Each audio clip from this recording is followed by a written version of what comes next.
every time Just you a do question. that, Leonard dies a little bit on the inside. Just a small question. Mm-hmm.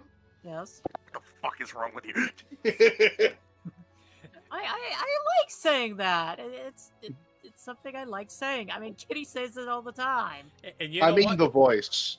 Yeah, and you know what? The audience will have no context because we're live, and that didn't go through.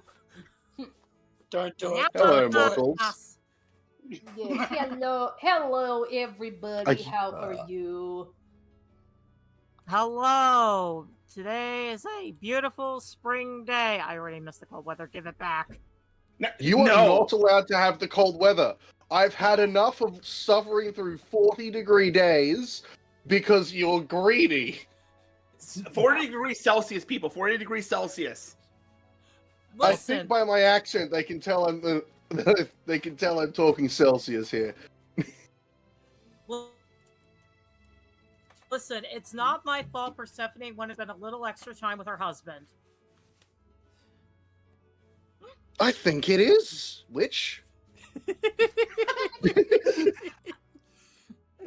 Damn! You just got witched! Are we I wish I had an no. air horn on this shit! I think I might. Oh yeah, you know what? I just drew a card.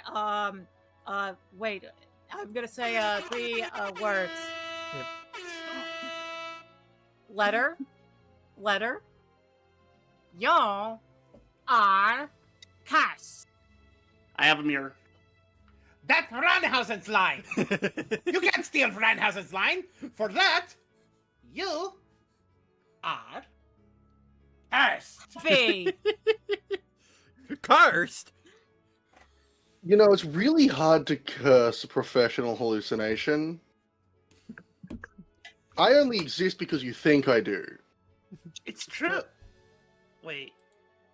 And if you're trying to curse me, it's just going to go past me to the person I'm in front of. Anyway, Danny. You done fucked up. Anyway, Danny. Anyways, we can afford. You know, we've had our winter. They can afford to have theirs. Okay. Please, they can take it. I don't want it. Fine. Fine. Give me fall then. I'll take fall. Just gonna skip 2 entire seasons. So you're going to force us to stay in summer Yeah, until it's fucking winter. It's that Monty Python sketch, if you remember. Like, Fuck off. You Monty can't Python have the our Holy Grail rain. of the weather. Yeah. Anyway, hi, people. Canvas for the record. Last session, when we were waiting for you to get here, we were making Jen made one comment and Boone especially went off.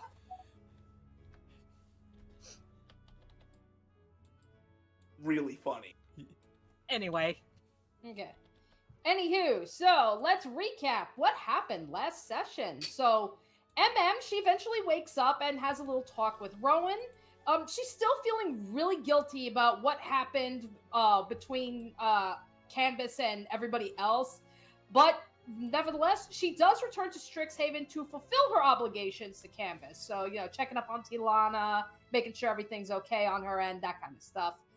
And then just as leaves, that's when the rescue party arrives, and they just come right to Kellen's home. And thus they make their way to Vrog's lair in the mines. They collect some gems, they fight some of the weird little redcap creatures. They also find strange hair is just woven all around the cave, like on the floors and the walls. And at some point, it even grabs a couple of them, pulling them into the next room below. Does try to catch up with the party. She nearly falls into a river, and that is when Canvas actually shows up and saves her in the nick of time, and the two of them just very quietly follow the party. And then Spider Bus. And then Spider Bus. Booter Like, bus. Booter yes, bus. Spider Bus. So they eventually find Vrog and Depola. Makes her way to Depola, and actually planeswalks her to safety. And Vrog tries to grapple everybody. They all manage to dodge. And we're gearing up for a boss fight. But before we go into that boss fight, let's actually catch up and let's just see, since MM had gotten Depola to safety, let's actually follow up with that real quick. Alright, so... You ready? Yep. Ready when you guys are. All right, I'm ready. Yeah, I'm good. Okay, so the scene, it opens with MM and Depola, having taken her away from her captivity in Vrog's domain, back in front of the headquarters for the Dragon's Smile on Kaladesh. It's dusk. It's a sign of just how long the parties has been traversing into the wilds, and how long MM was out from the day prior. So MM collects her bearings, and Depola, finally free from her crystal and back in familiar territory, she just kind of looks around, stumped. Says, "Hey, what just happened? No, last I saw Canvas, she took me to some weird forest to show me something, and then poof! Next thing I know, whoever that was just takes me away and puts me in a crystal. What gives?" Okay, so MM, I should probably have the little symbol to show that she is still flying. Let me find that. Let me find the flying symbol. Mhm. There we go. It might not be on for long. Don't worry. She's still slightly floating thanks to Canvas casting fly, so she still has that little hoverboard, and she's still floating a little. But like that's not too far off. Oh boy. Okay, Depola. Let's start with Canvas, or rather, who you thought was Canvas. That wasn't her. That was someone named Oko. He has the ability to appear as other people, kind of like a changeling, and took the form of Canvas to kidnap you. As for the person who trapped you, that was one of his goons. I think his name was Vrog? But I think the rest of the team should be more than enough to make sure he's no longer an issue. Yeah, Depola, she's still frustrated over everything that's happened, even as MM is explaining it to her. It could have just been her just trying to wrap her head around everything. She's like, okay, it wasn't Canvas, fine, but why me? What did I do? And how did I go from here to a forest? Well, that last bit, that's planeswalking. It's what I just did to bring you back here. But as for why you were taken in the first place, well, to make a long story short, we were all challenged by Oko to some games of it. If we lost, he'd take something from us.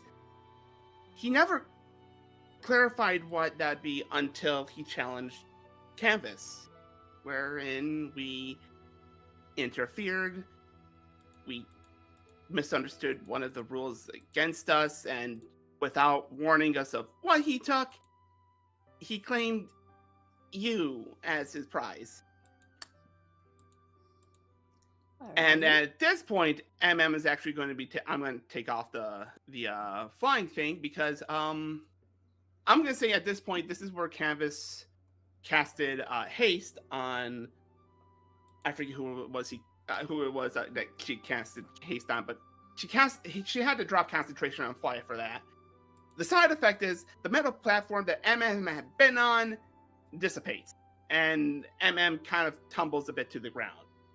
I would assume Canvas Specifically no herself fall would... damage because there's no fall damage involved no matter what because of how fly works. When fly stops, you don't just plummet. However, it is a funny bit. It is funny to think about. Yeah. Yeah. I never thought it was going to be so high that it would cause fall damage for the record. It's just high enough to humor. I would assume Canvas herself just kind of planeswalk, because that's like about when she, like, it's right after casting haste that she does. So Yeah, Canvas appears, that classic wiping motion with the clock hand, as she just appears. Sees MM on the ground, kind of helps them back up.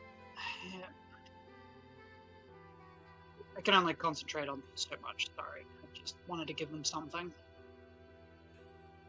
She turns back to DePaula. I thought he might have killed you. I'm so fucking sorry.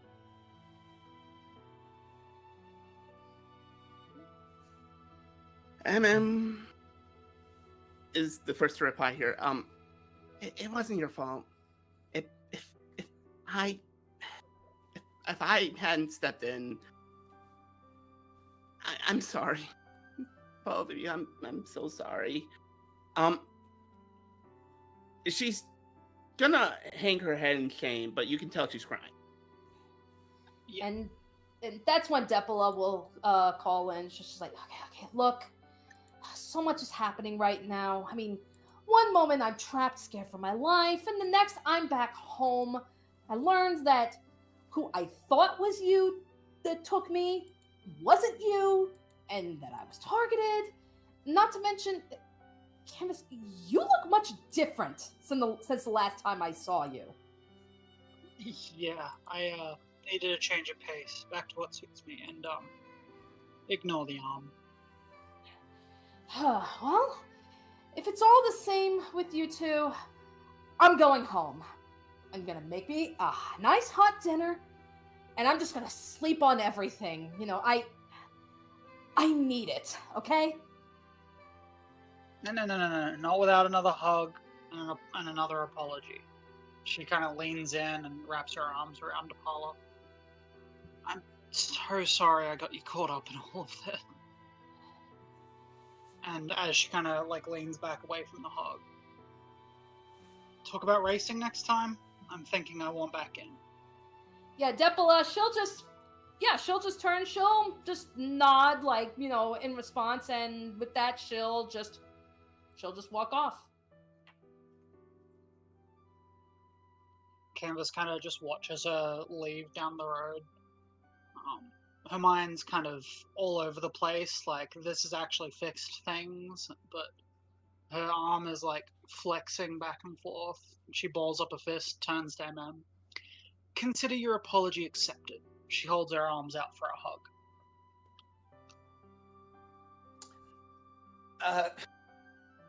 So she wasn't expecting that. She wasn't expecting to hear an apology, her apology accepted so soon. Let alone at all. But you know, her mind is still racing, but she does recognize, you know, a hug when she sees one, or the invitation for a hug, and goes into accept.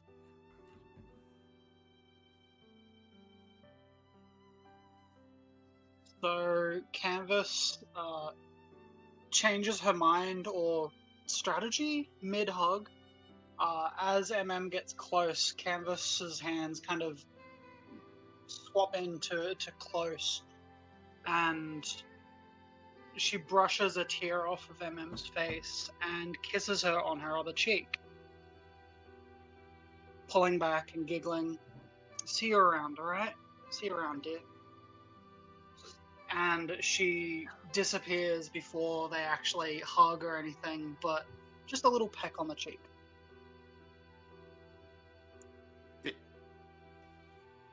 Dear?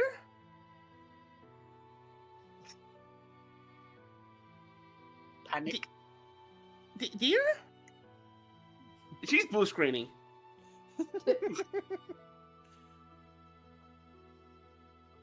And I guess we fade out on MM blue screening in a street in Caladan. Yep. Alrighty, so in that case, We can catch up because we did. I know Letter and we did a little side RP that we can do if you're up for it. It is happening about now. Alrighty. Okay, so meanwhile, back at the embassy, Letter, you may begin.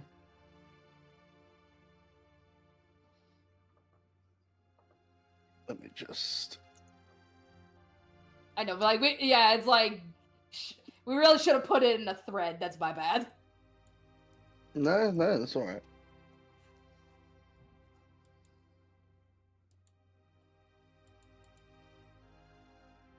Luke was busy while the rest of the party was on Eldraine. He was in his lab, filling in and completing his work as this year's editor for the Star. Every now and then he turned and looked around at the wrecked room, and ultimately he really only had himself to blame for it. He glanced up at something he'd made before his mental break. A carnation laced with magic that constantly cycled through things that he wanted to say to people that he'd hammered into his wall, pinning the note that Canvas had left for him.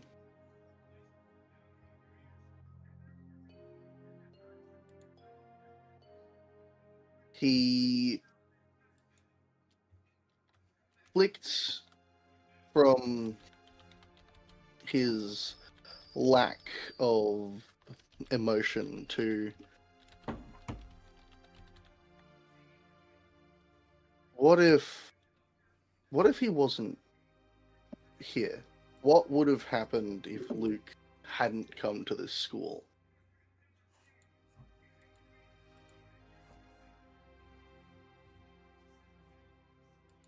He wouldn't have started a feud with Grayson. He wouldn't have slapped Amy's brother. He wouldn't have gotten DePaula kidnapped. The feeling quickly dulled into a morose echo of sadness. He didn't really have the energy anymore to worry about these things. He couldn't even think of, despite the pain he had caused, he couldn't think of the joy he'd brought to people, the help he'd given. It wasn't on the forefront of his mind. So he caught himself. He caught himself drifting off and stopping his work. So he turned back to his workbench and continued. He had to finish before Canvas could get back at him, after all. Okay, so perhaps Luke hadn't noticed when he entered the lab, or maybe he just didn't care. But some of the shattered glass that had previously littered the ground haphazardly is pushed against the wall. Just pushed out of the way, just not thrown away. So, meanwhile, at the Strixhaven Star, Grayson is meticulously going over all the materials he was given. Pacifico's statement, Savanto's interview with Quintilius. It's enough to get started on a proper rebuttal, at least. A testimony from Kadoris could probably help strengthen the piece, but alas, he's recovering at the witch's hut, so that's going to have to wait. Stretching from his seat, he takes note of the time. It's been several hours since the group had left for Eldraine. Grayson then runs through the remaining embassy members' schedules in his brain. Everybody else, they're either in late classes, they're at their jobs, or, taking part in some club activities. The embassy itself would be empty. Perfect. He takes the long way, ensuring that no one's following. This has to be secret. It can't be left to rot. It's not safe. Over and over, he's repeating this in his mind. Then that's it. That's all this was. Before long, he enters the swamp, and he's at the doorstep to the base. And taking the gentle steps through the rooms just to double check, sure enough, no one is there, as expected. And that is when Grayson makes his way to the lab. He freezes, his eyes settled on a familiar white fur. He came back? The Mopok just stood there, staring into the void. His typical expressions gone. What are you doing? Grayson mutters. Luke hadn't even heard Grayson coming, clearly sneaking up on him again. Or maybe he was just too busy with his work to notice. The lack of sleep he was getting was catching up with him again. He froze when Grayson's voice entered into the air, and he slowly turned around to look at the human. The emotion on his face was unrecognizable. This wasn't Luke. He opened his mouth to speak, but he really couldn't for a moment until he swallowed the knot in his throat. I'm working. Here. It's all I can do. He was different. The confidence he almost always had was hauntingly missing. He looked like he'd been in fights over the past day. Scratches all over his face and arms, dirt on his limbs, and tears in his uniform. He never appeared in public without being completely clean. Either he was expecting not to be found, or he didn't respect Grayson enough to clean up.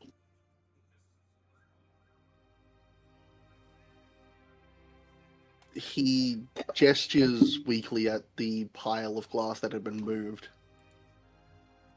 Is that you? I haven't checked the security cameras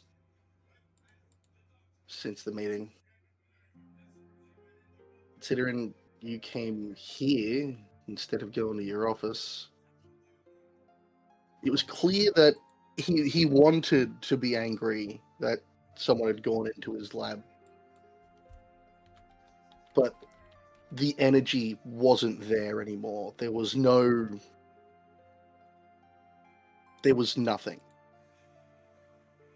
Grayson just stands there, just completely flummoxed. He can't read him. The hollowed look in his eyes, the fragility in his voice, this haphazard appearance. It's discomforting. In his mind, he's just thinking, who are you right now? Where have you been? Why are you acting so weak? Stop it!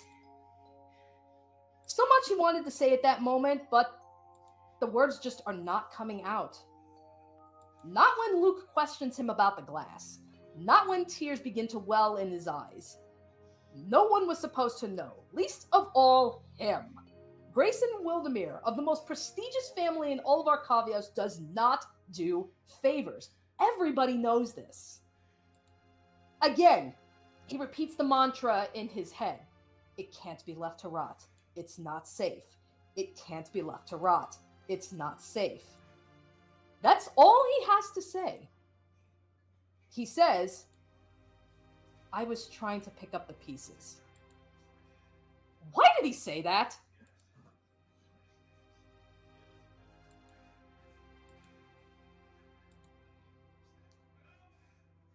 Luke watched carefully as Grayson tried to speak his mind.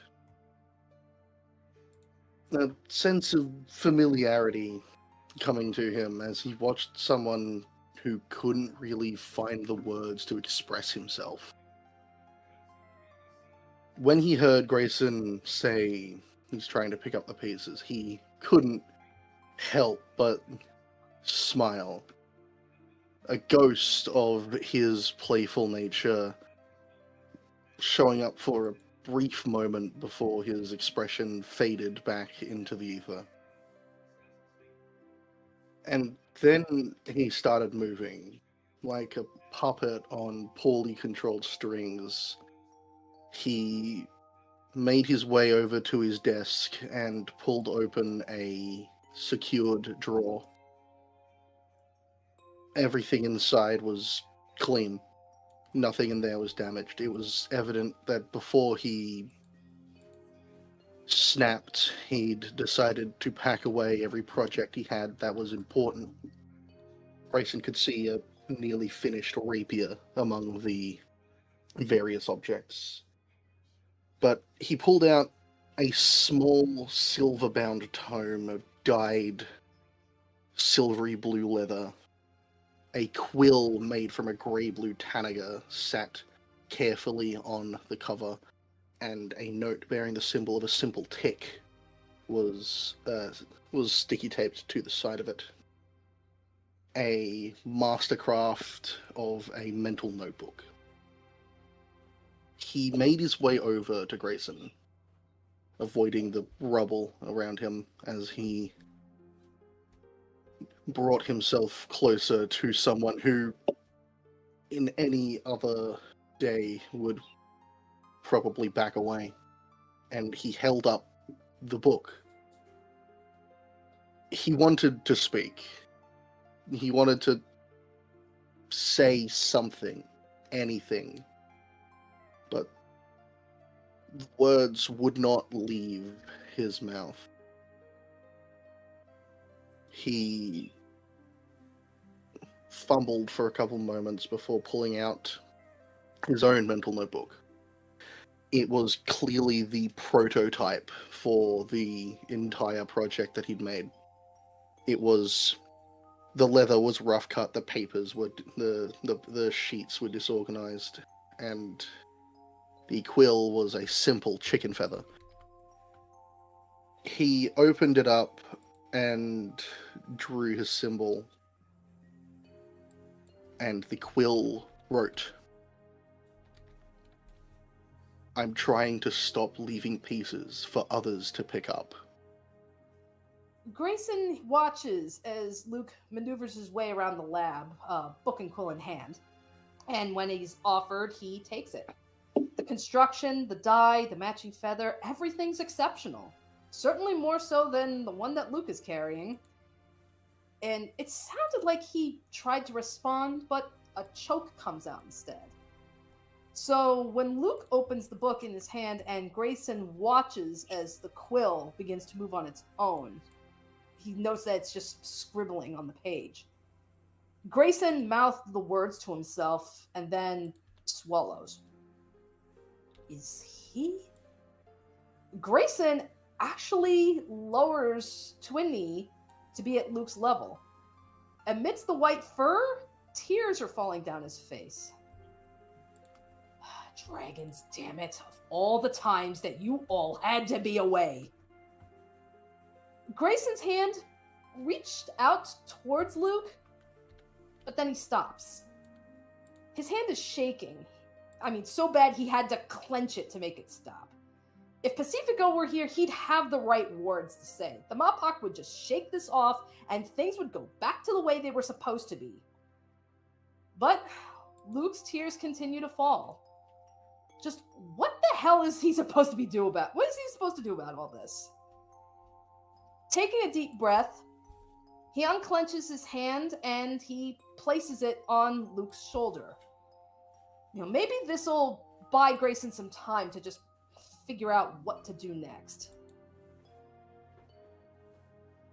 Luke would normally pull away from attempted physical touch from people.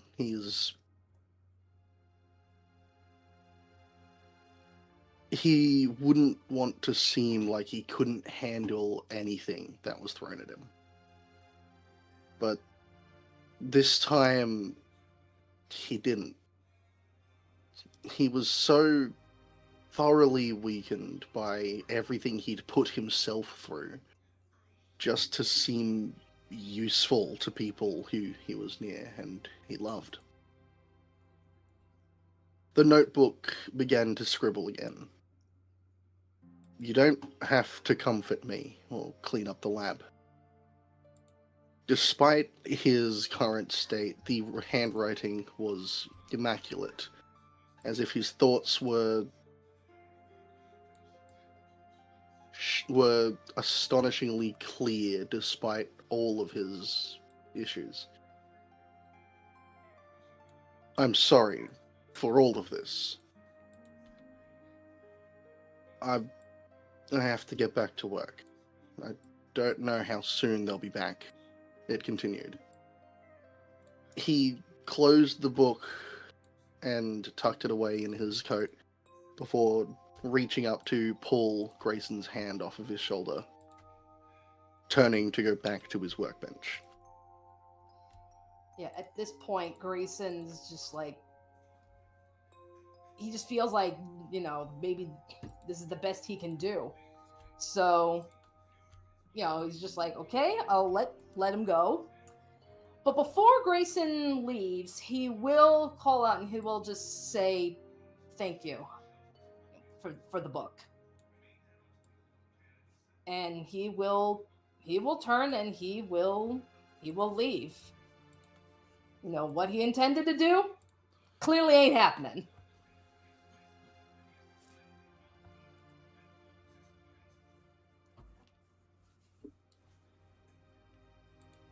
Luke paused as he listened to Grayson's quiet footsteps leaving. He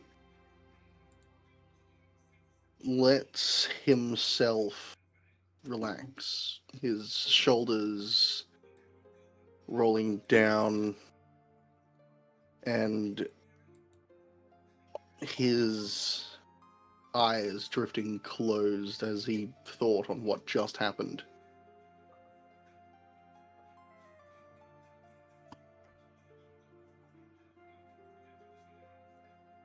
All right.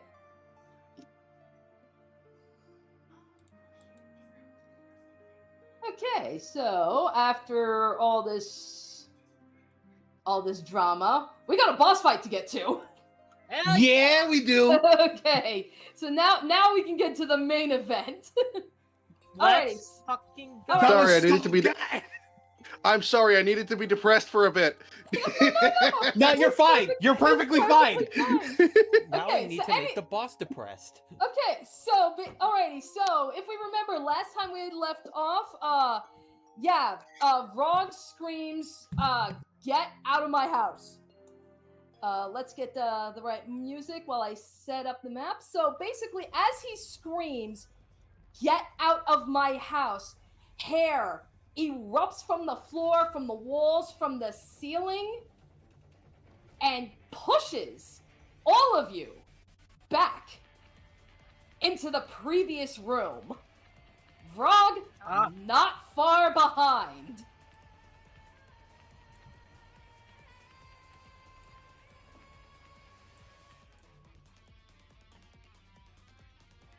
Alrighty. Alrighty, so let's pull up, where's our initiative? Okay, Pacifico, you start the round. Excellent. So what Pacifico is going to do is going to be so Pacifico has Blade Song active and has haste. Yeah, remember what the hell you guys had before. Yeah.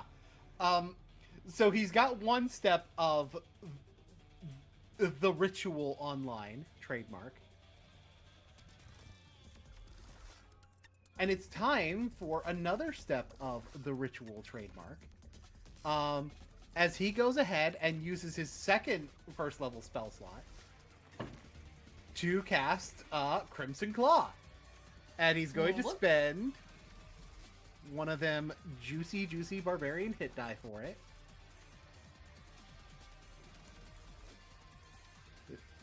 It's going to be like a sort of and he's going to make sort of a growling sound almost as he's casting this.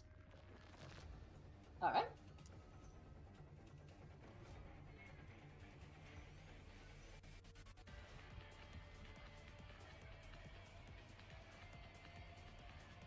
And again, he's dual wielding with the Crimson Claw and the short sword.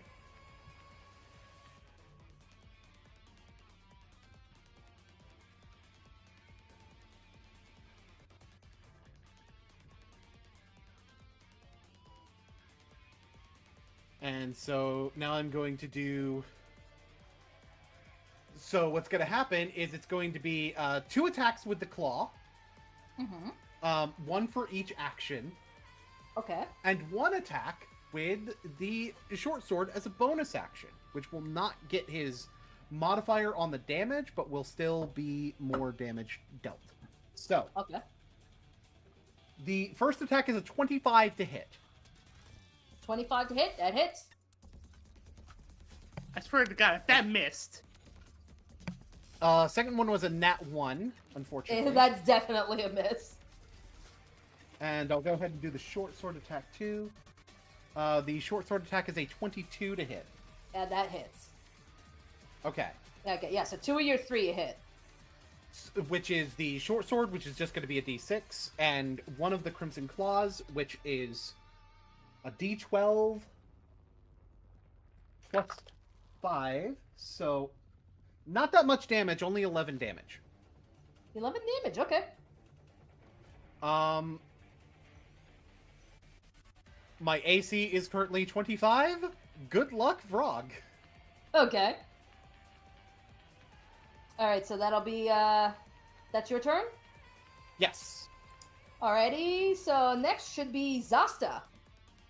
So if I recall correctly, Zasta, you are still in spider mode. You're still Big Spider. There we go. I was muted. Hello. Oh, hello. Yes. I will use the fact that I'm in spider mode to still be able to get into melee despite Pacifico's existence. Okay. I believe I'm actually meant to be huge. Oh, you need me to go Just up one more? note. Yeah, one more. Okay. Which, funny enough, does mean that I can exist in the same square as Pacifico, but it's fine. I'm gonna climb up the wall and attack from above. Okay. And I'm gonna make some spider attacks. Alright. Really just one attack. Spider doesn't have multi-attack. They're more for utility than anything else. No Where's my problem. dice? By the power of attack. Does a 18 hit? Yes, it does. Alright, cool. Please make a Constitution save. Constitution save. Let's see here. 8. 8, so they are taking some extra poison damage. Okay. Alright, so that is... Start off with, that is 5 piercing damage. And I Okay. guess the poison feels pretty virulent today. Real quick, I do need to correct something. I accidentally used 2 bonus actions, so I wouldn't have actually gotten the short sword attack. So, take 4 damage off of what I did. So I only did 7. Okay. We appreciate apologize, someone who that was my rules mistake. lawyers, everyone, including themselves. Yeah. But yes, the poison is quite virulent today, as that is 15 poison damage. Oof. All right. And because he failed, this Spicy. is the spider poison. He is poisoned. Okay. Wait, I mean, hold on. What the fuck? Oh, no. Yeah, it's if he... Interesting note, giant spider's poison, if it kills something, it doesn't kill it, it stabilizes them at 0 and paralyzes them. It's pretty fun. Anyway, continue. All right. So is he considered poisoned? Yes, he's considered poisoned, just All not right, the so- other bit. Okay, so disadvantage on attack and abilities. Okay. Oh, Zasa just may have given me some really fun ideas. Let's see. I'll put this weird little thing here just to signify poison. Oh yeah, I should probably signify at least the Oh, haze. actually, hold on. No, he's not poisoned. That's Oh, a no- part of the... Okay, no, that's a part of the weird thing. Never mind, he's not poisoned. Sorry. Oh, not poisoned? Okay. Damn. I was gonna say that seems a bit too powerful because I'm looking at it. I'm like, there's no continued save from it. That's kind of like ridiculous. Gotcha. No, he's not. Okay. Alrighty, so in that case, will that be your turn? I believe so. I can't do a lot else while I'm in this form. Let's see if he hits me out of it at some point. Alrighty, then in that Go. case, Savanto, you're up. Also, Savanto, you are hasted. Oh, I know. Savanto just going to schmoove over here. Okay. Alright, set up for a flanking. Indeed. And also, is this also a sneak attack? Yes. Hey. Alrighty, so it's time for rapier to just weaken the guy a little more. Okay. Does a 19 hit? 19 does hit, yes. Alright, and I believe I can do another attack because I'm hasted? Yep. Yeah, you have an action that you can use to dodge, dash, hide, make one attack. There's something else you can do, but yeah, the main thing is you can't cast a spell. That's That's fine. Samantha don't need to do that. So I don't mean to stab. Does a 17 hit? Yes. Alright. Alright, time to get my dice for the rapier.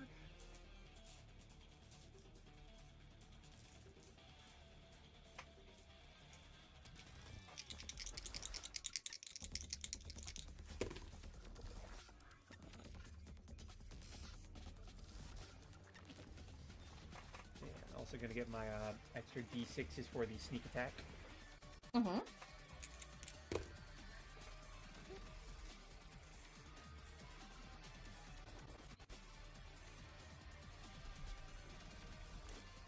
That is going to be a 21. 21. 21. 21 damage or 21 to hit? 21 Or damage. 21 damage. 21 damage, alright. So yeah, like Savanto just swooses in, takes his rapier, starts going at a bit of the hair, swirling it up like it's a bunch of spaghetti to get at the main guy and get his attacks in. On spaghetti. It's about spaghetti. Like, seriously, have you ever heard of a razor?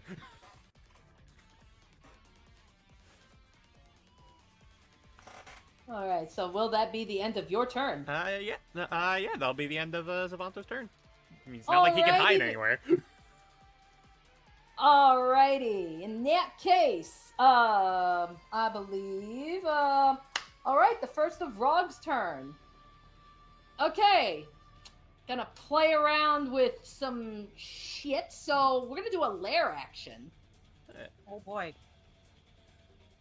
So Vrog, seeing that, okay, he's getting surrounded, you can see some hair, some of his hair kind of come together like in a fist, and it punches the ceiling. So I need people. I need people within. Let me see. I need people within this radius here. I need you to make me an acrobatics check. So everyone but Alrighty. Zastra. Pretty much, yes. Acrobatics check. That's interesting. 30, 20. 18. Okay. 20, 26. Okay, wait. Who got the 10? Merriman. Okay, so everybody. All right, so from the punch in the wall, not the wall, from the ceiling, rocks begin to tumble from it. All of you, except for Merriment, you're all able to dodge. Merriment, you're going to be taking some damage. Let's see here. You are going to take 9 bludgeoning damage from the rocks. All right. And Ouchies. that will be his turn, because that's the lair action. So next should be Merriment and or Amy. You want to go first, Mary, or do you want me to? Merriman's gonna jump the gun a little bit here. Okay. Go on ahead.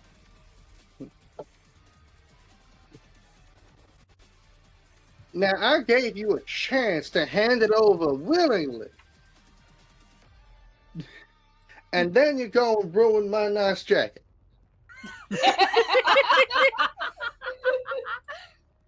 I love Merriment. I'm gonna rip every fucking hair out of your head. He takes a bonus action to trigger his cape of billowing, which is for him the jacket. And he's going to attack twice. Okay. Okay.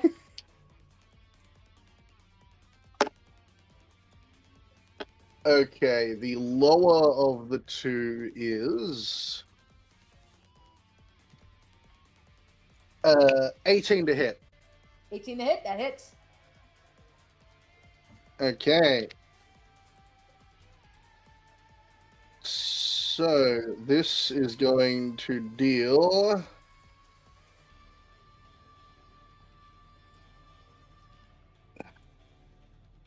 So both of them hit, because the other one was a 19 on the dice. Okay.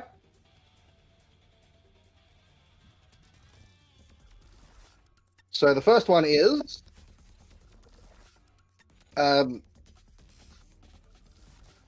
12 piercing damage, 12 piercing damage. Okay. and the other one is 13. As he 13. rolled a 9 and a 10 on the damage dice, as he swings out his arm to billow out his cape, and as he brings his hand back, Desperado coats his hand and pulls into the gun. Oh, snap. Bang, bang. All right. It's like, yeah, he's taking a lot. Wow, he's taking a lot of damage. That's a lot of damage. And that's why we don't drop rocks on his head. And then he's going to do it again using his action surge. Reload. Fucking fighters, man. He spins Desperado and makes 2 more attacks. Okay. We look at a 19 to hit, 19, that hits. and another 19 to hit. Damn. God damn. It's like, God damn it, you guys are Damage hitting high. is- You guys are hitting high. What the hell? 9 piercing, 9 piercing. and 5 piercing. Okay.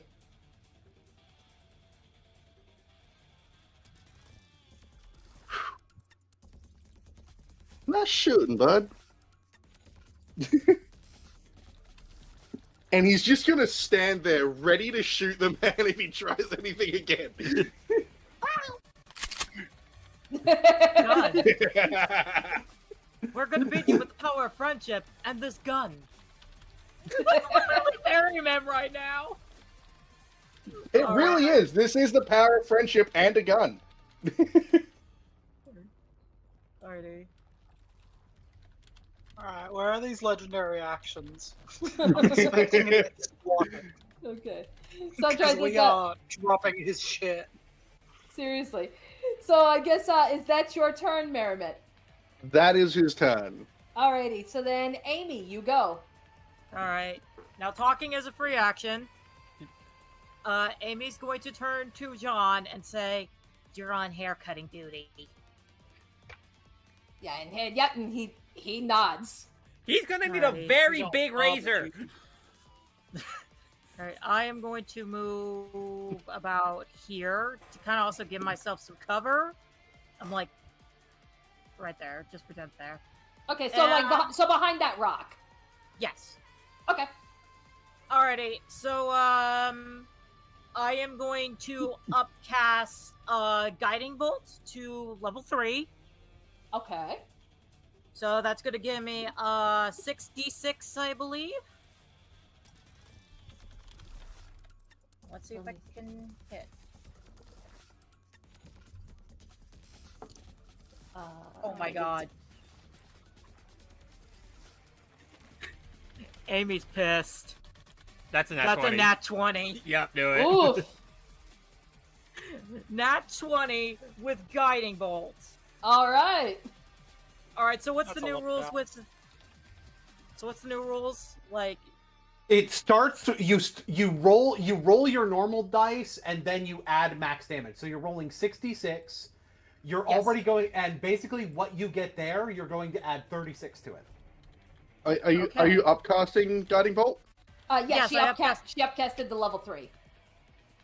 Okay. alright, let me roll this shit. The other effect on Guiding Bolt that happens is going to be very interesting considering who goes next. 66 plus 36. Oh, Jesus Christ. Okay, highest to lowest, as usual. A lot of 5s in here.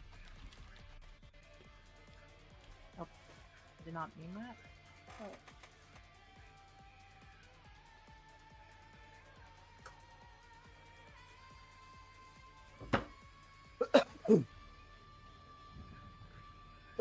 Those are tight. Bless you. There you go. Okay.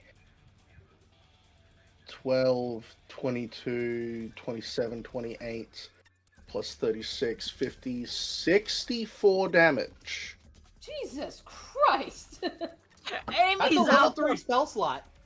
That's a level 3 And spell the slot. next person who attacks him has advantage, Amy's out for blood. which is very interesting if you look at the turn. It is order. radiant damage if that matters for resistances. It does not.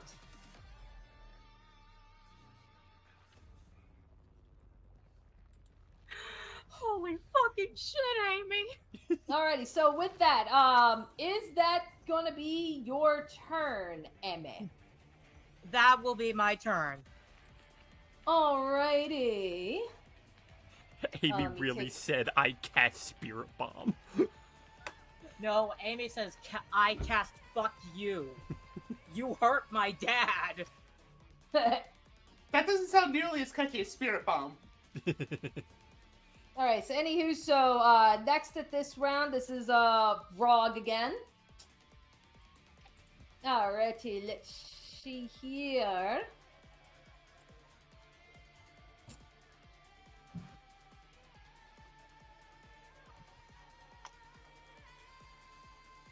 Let's see, what can I have him do? I think I'm going to have, so Vrog, is going to he's going to once again rely on his hair. But what he's gonna do, he's going to use the hair. It's gonna like reach up to the ceiling, and basically, if you think like monkey bars, he's going to travel across the ceiling to get out of this little spot. Attack of opportunity. Yeah.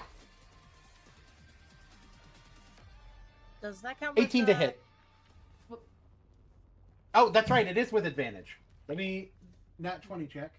Nope. Yeah. Dirty 20 to hit though. Okay. Yeah, I gotta. Yeah. Okay. Yeah. Yeah. I mean that hits. I'm just saying it's like roll 20, decide to fart on me. So it's like, yep. I had to reset. I had to reload the page. That'll be 8 damage for him. Thank you for shopping at Walmart. 8 damage. Okay. Do me and Zasa also get attack of opportunity? Yes. I believe so. As soon as he leaves your melee range, yes. All right. That's a 21 to hit. 21 to hit. Activate Buddha Bite. That is going to be 11 damage. Savanto just goes poke. Poke. Yep. Poke in the butt. Also got a 21 to hit. Okay. Alright. Make a con save again. Con save. That is 11. Alright, 11 is the DC, so they're fine. But they still take 4 piercing and 5 poison. 4 Because piercing, separate 5. from the spider's poison, she's covered herself in poison. She is a poison spider. No problem. Typical I hate Gorgon the poison activities. spider. Alright. So, anywho, yeah, so I'm trying to think, is that all the attack of opportunities? Yeah. Yeah. Did you add sneak attack damage? Oh no, I didn't add sneak attack damage. Hold It's on. not your turn. This still counts. Add your sneak attack damage, I Double-checking, think. I'm pretty sure haste also increases my movement speed as well. Yes, it does. Yes, it doubled. Okay, add 5 extra damage to that then. 5 extra damage, okay. Yep. Because yeah, sneak attack is once per turn. It's technically not your turn. Alrighty. So anywho, Vrog is gonna, yes, he's gonna swing, and he's coming over here now. Yum. Merriman's just gonna keep the gun trained on him through the entire travel.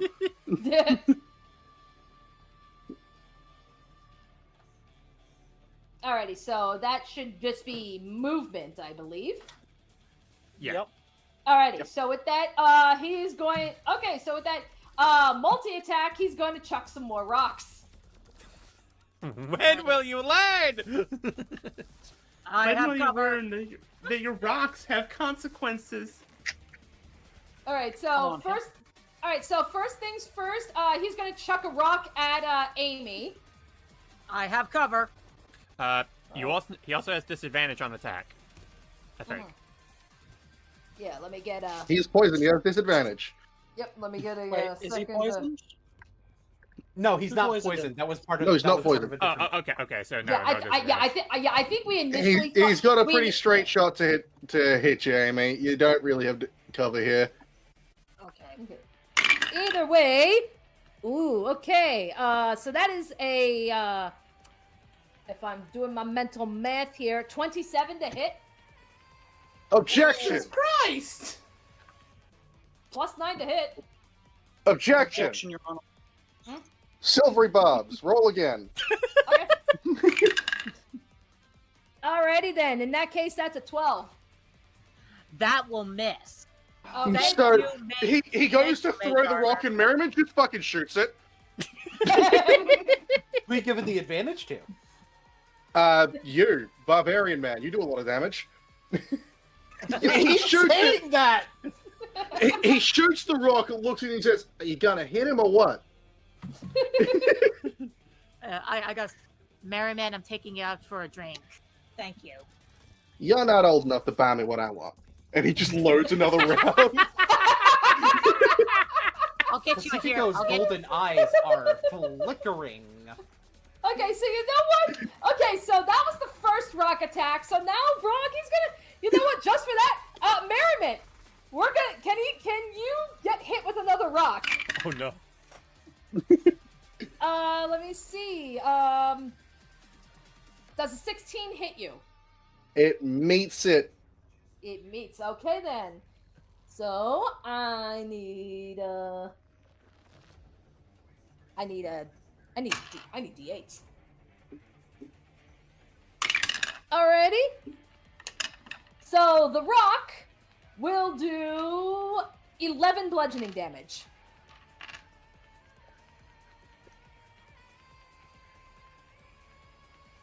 Man, he must really hate that jacket. How big is the rock that he's throwing? I mean, it's not like a boulder or anything. It's just like, yeah, probably for narrative purposes, it's probably like some of the rocks that collapsed, like when he previously punched the ceiling and most of you guys dodged. So probably about the size of a football, maybe at I'd most. say so, yeah. So, upon recognizing that he's he's being attacked because of his comment, he puts his arms up over his face to try and shield himself from it as much as he can. Now that's just rude.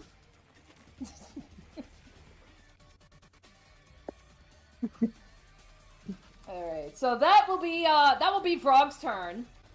So now we should be back to the top of the round. So Pacifico, you're up.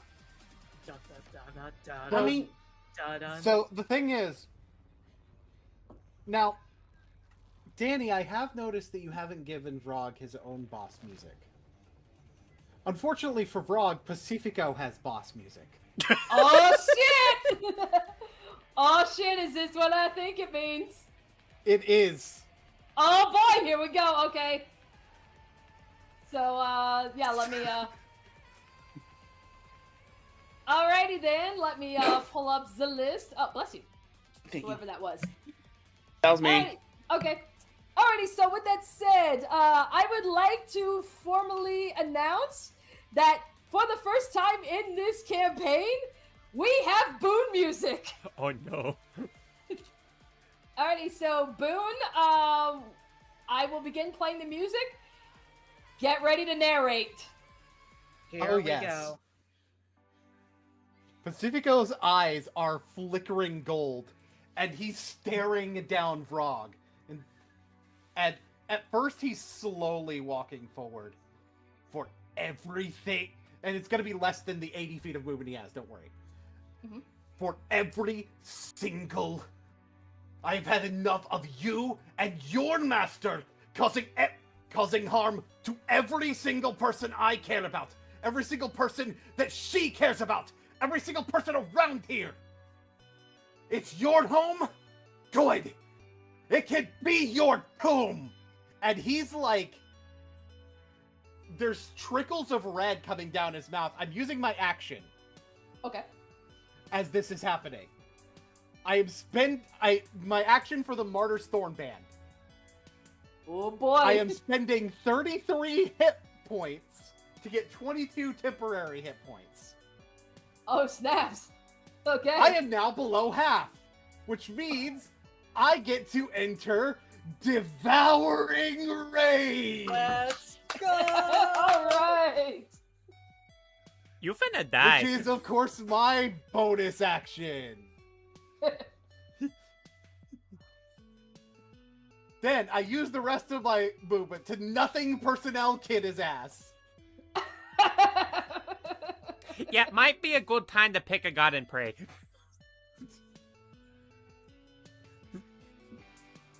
And I use the extra action in order to launch an attack. Alright. I am going to use Tit for Tat to have advantage on it. God, how much advantage do you have? Thank you, Merriman. Need I remind you, Jen? This is the same motherfucker that bricked Oko round 1. Yeah. It's true. Hey DM, how does a Yes? natural 20 sound? Oh my. We got bitches! This Jesus Christ! this man is He's like, dead. It's like, we got a freaking crit king over here. So that'll be 20 damage. 20 damage, okay? Oh, I'm sorry. I forgot to do something with Devouring Rage. I expend any number of hit dice when I enter Devouring Rage. I'm going to spend all of my wizard hit dice, which is unfortunately only 2. Oh boy. For now. But I had to pause for that little break. Okay. For the number of hit dice, when I my weapons are magical, and when I hit, I regain a number of hit points equal to 1 plus the number of hit dice spent, which would normally be 3. However, on a critical hit, I restore twice that many, so I'm actually restoring 6. So even as, like, blood is trickling down... Oh, and note, the claw and other blood that's trickling out of Pacifico's, like, mouth and everything, it turns gold.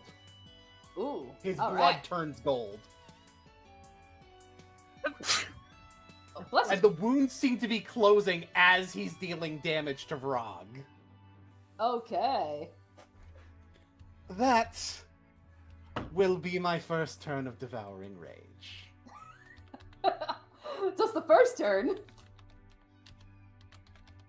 Oh yeah, you planned on this being an epic boss fight, right? I did. Oh my. God damn it, Realm.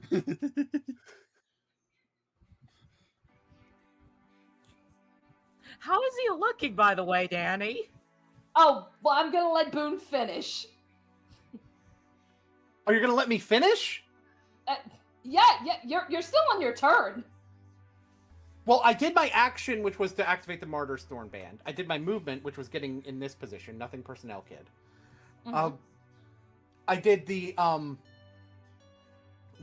bonus action was activating the Devouring Rage, and the haste action was my attack. Oh, okay. Yeah, so that is my turn. Oh, that is your turn. Alrighty. Yeah. Okay. Okay. Yeah, I thought. I Okay, don't know. thought 20 damage on one attack, 20 damage on one attack, and 6 self healing while having a bunch of temp HP and a ton of AC seems pretty good. Yeah, I was like, I'm sorry. I thought I thought you said you had does- more to do. Well, that's just the end of my first turn of the rage. Because this is the first turn I'm in this rage. Gotcha. Okay. Okay. I thought you meant that you had more stuff to do. He will have advantage when attacking me. Alrighty then. Yeah. Alrighty then. But will he Go recognize ahead as a and good? drop. But will he recognize that as a good idea, Mr. Glaive Rush? Alright, so either way, so yeah, after taking that, taking all this damage, so yeah, after taking the hit, you see that, okay, once again, Vrog's hair is doing shit. It actually begins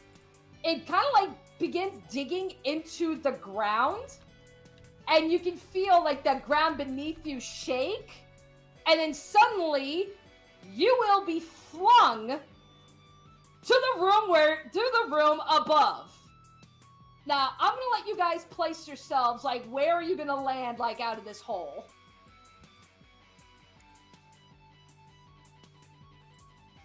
Okay, and then, The answer Yeah. for me is wherever's closest to Vrog. But well, I kind of Vrog, just scattered myself in the direction that I was on the map. well, Vrog, so so now that you've been pushed up, you see, once again, see kind of like what looks like weird little spindly hands made of hair, begin to claw and climb out. So you can see Vrog climbing out of the hole to to come join you guys on the battlefield. You do notice, however, that even when he lands, he's got hair kind of like wrapped even more around him, like in armor. All right, we're on Phase, board. so phase 2. Did we take any damage from being thrown up here? Yeah, we can do that. I know I sound like the kid in class going, "Do we get homework?" everyone Thing is, throw I did things that at with myself earlier with the 4 everyone damage. throw In things fair- at beads. Hey, it's fine. It's fine. Yeah. So like so would this be so if you're being flung up and then you land, like is that Bludgeoning. Yeah, that's what I was about to say. Is that bludgeoning damage? Is that fall damage? What does that count as? Fall damage would normally be bludgeoning damage. Okay, gotcha. Yeah, I'd That say being like said- 2 or 3 d6. Yeah, that being said, I can't imagine dex saving throws involved. Mm-hmm. Dex saving throws to save yourself from being proned. Yeah, yeah. All right. I That's don't an know, Now, I feel 18 the like- thing for about me. those is that I have advantage on those because I'm hasted. And also, I am a very special kind of wizard. You're a blade singer. You're Yeah. very special. So anyway, Savanto got a 27. 27. All right. Yep. All right, you're good. Jesus Uh, Christ. I got another natural 20. Pacifico just lands on his feet. No, no Yeah, trouble nothing. whatsoever. He's fucking turned ultra. He's turned Super Saiyan. He's turned Ultra Instinct. Amy got an 18. Okay. Merriment got a 5. Alrighty. Can I order John to go give Merriman some HP with his lay on hands? He's gonna have to get over to him. All right. Yeah, like Yeah, I will tell John that. Go take care of Merriman. He's looked like he's in trouble. okay. Yeah, so let's see, like yeah, let me just see just how 80 feet, so Yeah, he's gonna have to take the long way around, but that's okay. yeah, he's gonna have to. A reminder, he is a fighter. He does have a second wind left. That's true. Okay, but still, so we'll have that count as like a movement for John. Pacifico and Rog now across the fucking chasm from each other.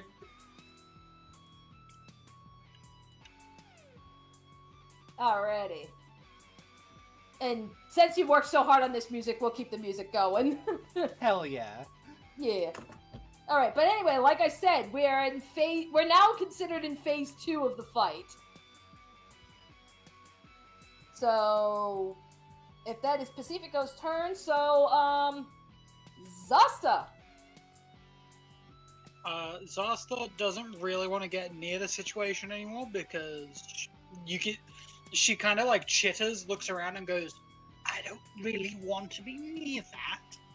So she skitters a little bit closer, but is going to fire web at him. Fire web, all right. Gonna get sticky. Does a 16 hit? It does not. Damn. It's like yeah, he's got hair armor now, so he's got a little defense buff. Because she doesn't want to get close, but she also doesn't want to not be useful. I think she's going to manually end her transformation and turn back into Zasta. Okay. Will you still So be she huge? shrinks. Yeah, I was about Yeah, to say, will she you still be huge, or will you go back to size? Yeah, no, she goes back to being medium. Okay.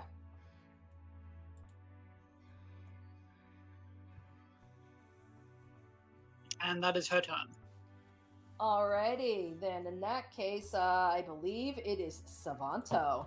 Alright, so Savanto's looking at this. He doesn't want to get too close to this because he doesn't quite know how to approach it yet. So he's going to back up a bit of distance and he's going to launch a firebolt. Okay. You read my mind, my guy. That is going to be a dirty 20. Dirty 20 hits. Alright. That's going to be 10 fire damage. I'm lighting his hair on fire. Oh boy. Alright, 10 damage. Savanto just points his finger, fires off the firebolt at him. It's like, click, don't use hairspray.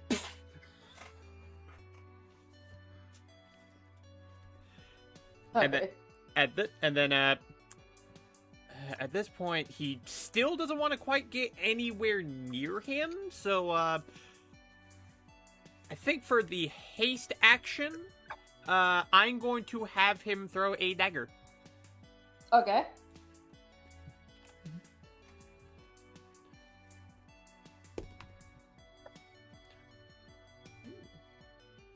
That's going to be a 23.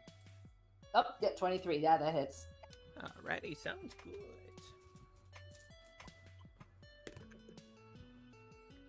That's going to be 7 piercing damage. 7 piercing damage. Alright. By the way, after the fight, I'm gonna want that back. You can't keep it. You'll be able to collect it from his corpse. Well, I mean, if that's what you're making, fine. And that's gonna be Savanto's turn. Alrighty. Alrighty, so in that case, so this will be Vrog. So, we're gonna do another little lair action. So you're gonna see, you'll see once again, like you'll see hair dig into the ground, and it will spread out. It'll spread out like, yeah, I mean it spreads out pretty damn far. Oh boy. So, I think, yeah, like right there. Yep. So, I gotta remember, how the hell did we make this circle permanent? Like, would that just be like an aura that I set up? Probably an aura. Do you want it to move? No. Okay, in the measure thing, you want to, instead of fade delay instant, fade delay linger. Oh, okay. Like, gotcha, okay. Yeah, because that's where I'm like, yeah, this is not Also, if travel. you're setting up a 30 radius circle, you want to do it straight so it's not oversized. Oh, gotcha, okay. Yeah, that's where I'm like, what? It's like, why is everything so friggin' big? Either way, so, yeah, so the hair goes out within that 30-foot range. And yeah, once again, it begins to, like, you know, disrupt the ground beneath you. That area, that all in there, difficult terrain. Oh boy. I see. Your difficult terrain.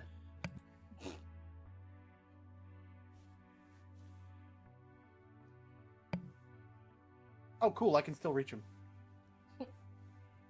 Alright, so, alright, but, yeah, that will essentially be Vrog's turn, so that will be, Merriment and Amy. May I go first, this time? Go ahead. Perfect. Oh. Hey, Vrog, make me a dexterity saving throw, please. Dex saving throw, let's... And now you don't have an MM to counterspell. Oh, nat 20 for a 22. That is perfectly fine, unless somebody wants to silver barbs that. Nah. Who's Sorry, got what was that? reactions? We're asking if anyone wants to possibly silvery barbs that nat 20. It was a nat 20 against. Okay, Amy's obviously casting something, and for the It's technically his turn. Now he's got his reaction back. Bang!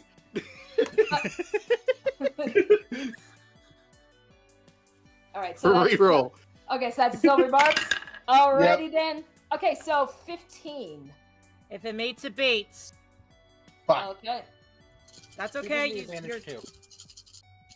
He's gonna give it to himself this time. Okay. Alright. Ooh, okay. Still pretty good. Pretty good. We Gucci.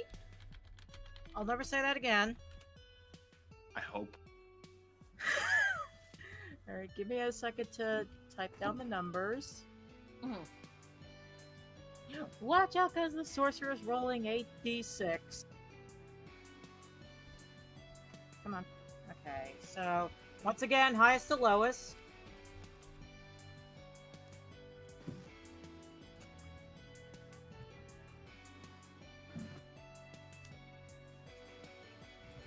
There you go. Okay. 6, 12, 18, 28, 31, 34, 36 fire. He made the save, halved down to 15 plus 3, 18 fire. 18 fire damage. Okay. Now, out of curiosity, considering it's technically hair, does that put the hair on fire? I mean, the hair, I would say, like, the hair's on fire. Is it gonna do anything? Probably not. Yeah, well, I mean, if it didn't do anything with Savanto's firebolt, so... Yeah, this man's got hair for days. I know, I just figured if I, help loosen the difficult terrain a little bit with that, that's all. Yeah, gotcha. Yeah, nah. Yeah, because remember, he's also disrupted the ground and such, so it's not just the hair, it's also whatever the earth he disrupted. Alright. How's he looking, though? For round 2, not much.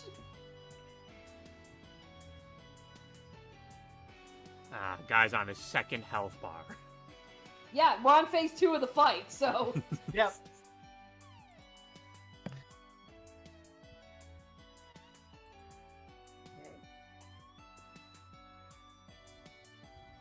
I'm so proud of how I did that solo too. Yeah.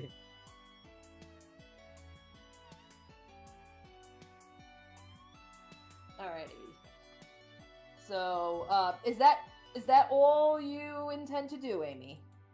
I am going to start. I'm going to move a little bit. Just in case, if something goes down, I could get to our barbarian in case if something goes wrong. Gotcha. I'm about that here. But next. Alrighty, so next will be Vrog. Hold. Hold. I haven't had my turn. That's right. You didn't. My bad. Merriman's going to spend half his movement to pull himself to his feet. And he's going to do as he has done many times before. Produce a bottle of whiskey. Oh boy. And he's going to drink, using his bonus action to second wind. Stand up, drank, sit down. D10 drank. plus level, so that's 12 hit points recovered. We're back up to 39. Drank. Fade it. Drank. Oh my fucking god. Now, this is a fine vintage. You want to try it? And he throws the bottle at him.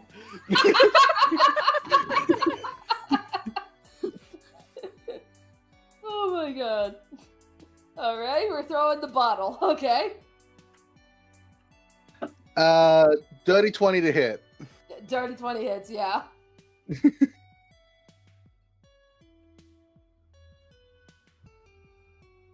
That comes to 7.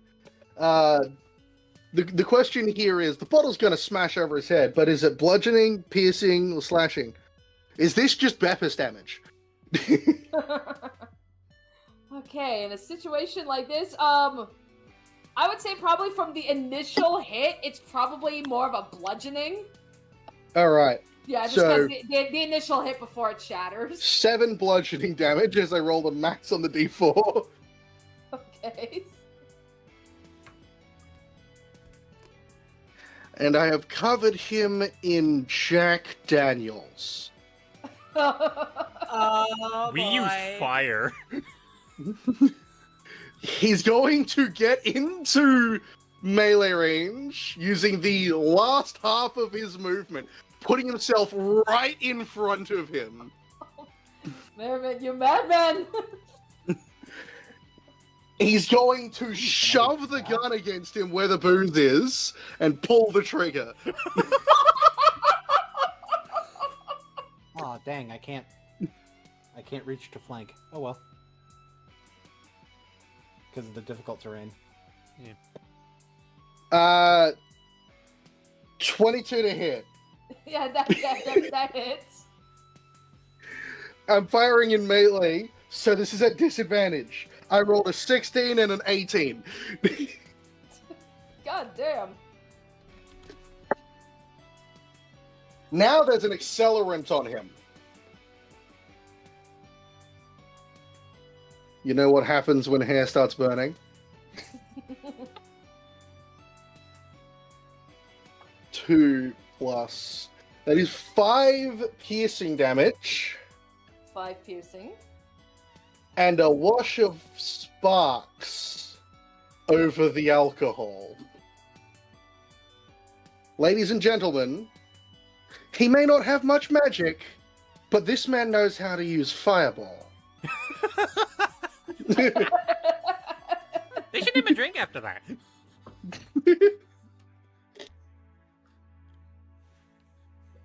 Oh my god. Burn, you ugly son of a bitch.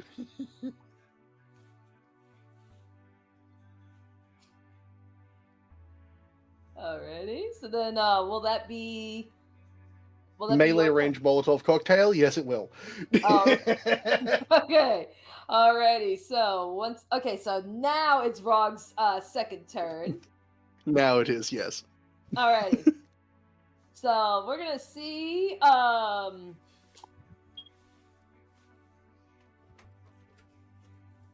me make sure.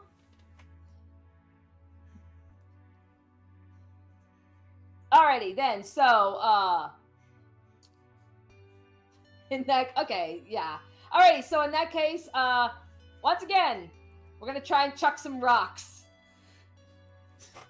So we're gonna try and chuck a rock at Savanto. Because I know you're dead. Oh, did not mean to do that. My bad. Like, Hey, guess what? trying to Disadvantage. Disadvantage? There is an enemy within 5 feet. Okay. He's making ranged attacks. Gotcha. Let's see.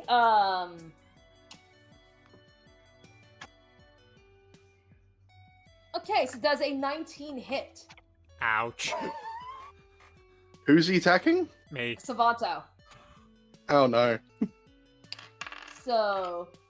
Savanto. Don't forget your AC is +2, Savanto. I know, it still hits. Yeah. Okay. No, Ouch. not the pretty boy. No, not my face! I need them for rizzing! Alright.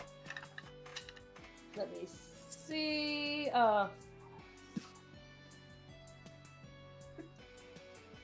Okay, take 14 bludgeoning damage from the rock. I threw a rock at him. And then he's gonna chuck a rock over at Zasta. Coward. Oh gosh. Absolute fucking Okay. coward. Hit me. Absolute bitch. Okay, so then, alright, does 17 hit you, Zasta? Zasta's AC is 16, so yes, it hits. Okay. Rolling well even with disadvantage. Alrighty, so,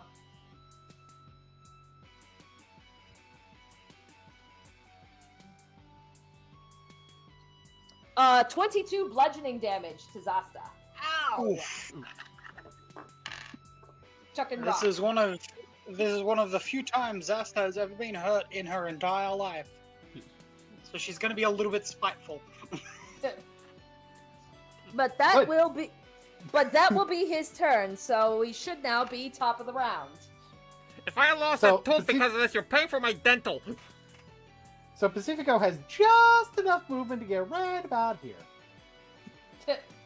The difficult terrain is the only reason it's just enough. And he has the action, haste action, and bonus action to do some attacking. Oh boy, Tit for tat. of course.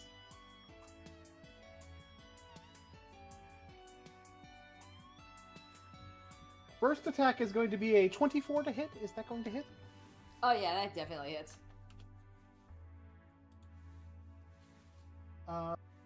Second attack is going to be an 18 to hit. Yep, that hit meets it beats. And the third attack is going to be a 25 to hit. Yeah, that hits. All right. Let's go ahead and start with the health recovery effect. So that's going to be a total of 9 health recovered. Okay. And I'm just going to roll these dice.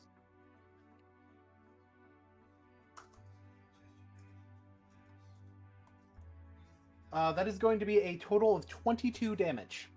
22 damage. Mhm. All right, 22 Swiping damage. with claws, swiping with the claw, and then stabbing in with the short sword. Gotcha. All right.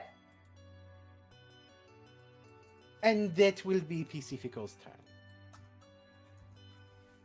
All right. So then that next should be Zasta. So Zasta has only been hit maybe 5 times in her entire life. That is probably the hardest she's ever been hit outside of when Bear hit her.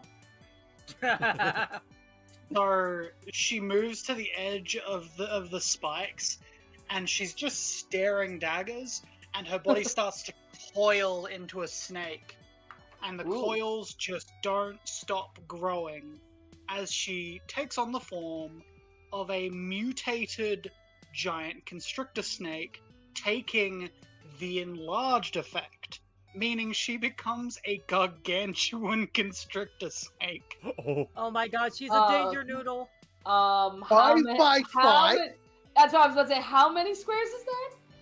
5 by 5. That's. Oh That's a my big- god. Is that like This Rayquaza is- size? This is, so the thing is, I picked to play Zasta because 1, I like Gorgons, and 2, I like Kaiju. You know what? That is base 10. Oh my god, she's a Titanoboa. And because of a thing we allowed, I asked for with the DM, she is going to activate, because she can only activate this in serpentine forms, Petrifying Gaze. Ooh. Angling down at him. He needs to make a Constitution saving throw. Constitution saving throw. Okay. What was his con?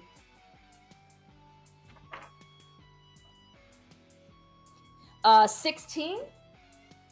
16, he succeeds. But, I mean, flavor-wise, there's a bunch of stony hair around him now. Okay. As there is just a sudden flash of red light down from the eyes of the constrictor snake. Mm-hmm. And, yeah, that's the way things are for a moment. But they should be fine, I believe.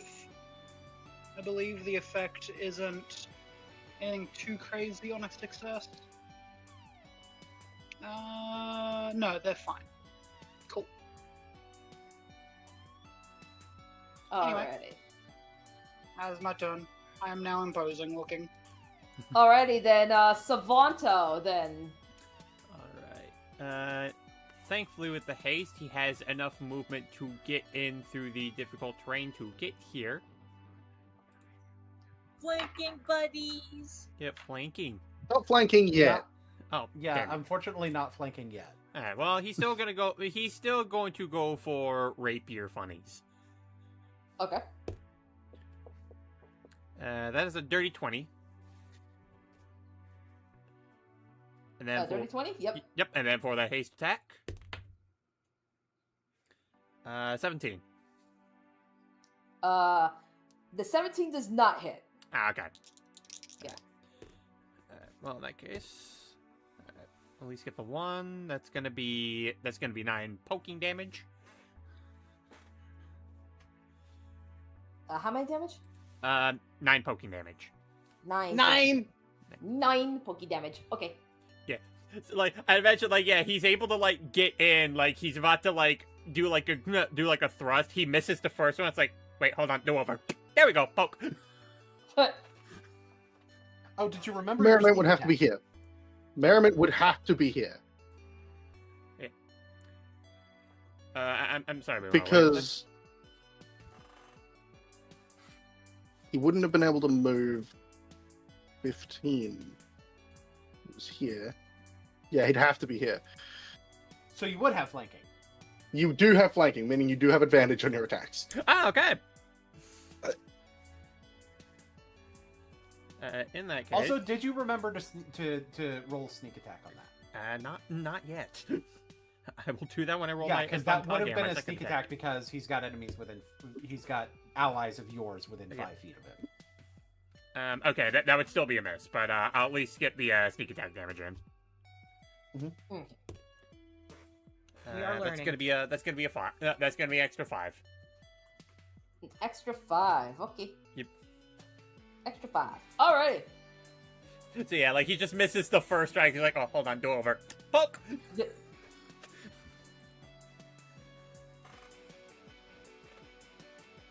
And that will be.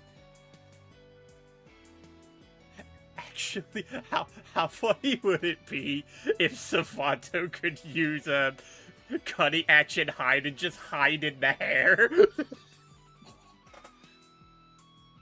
Could that be something you could do? if that's what you want to do. All right.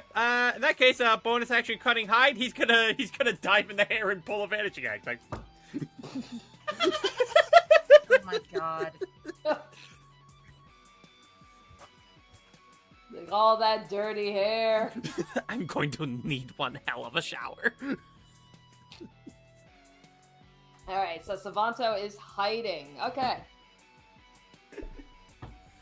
Alright, so then will that be the end of your turn? Yes, that's it. That's all I can do. Alrighty. Alrighty. Alrighty. Yeah, let's do some more rock smashes. Alright, so he is going to chuck a rock. First off, he's gonna try chucking a rock at the gargantuan snake. He's got Not hard. disadvantage. My Got AC disadvantage. got eaten alive. Yeah, can he hit the fucking snake? Oh, disadvantage. No, he ain't hitting that snake. That's an 11 to hit. What? An 11? Yeah, Not far off, but it still doesn't hit. yeah, he ain't hitting the fucking giant snake. I just had the epic AC moment. plummets when he gets this big. I love the idea that when he throws the rock, the snake catches it in his mouth. In its mouth. Oh, if he throws a rock at Pacifico and misses, Pacifico is going to eat the rock. All right, you know what? Okay, fuck it, let's do it. Can he smash a You rock? don't have Can he- disadvantage against Pacifico. Yeah, can he smash a rock on Pacifico's head? 19? Pacifico's AC is 25, so what Pacifico Yeah, is so- going to do is he's going to bite down on the rock and crush it with his teeth. And spit the pieces of the rock back at him. Oh, good times, good times. Alrighty, so now it'll be Merriment and Amy. I'm going to order John to get as close as he can and use his movement and the dash action to get close as he can. Alrighty. Let's see. So he'll have like 60 feet of movement. Mind the snake. Yeah.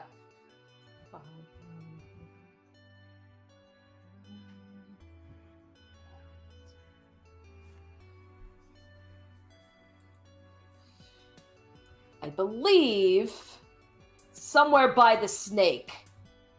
Yeah. Yeah. I would measure it out, but I'm still marking the difficult terrain, so. Yeah. Alrighty.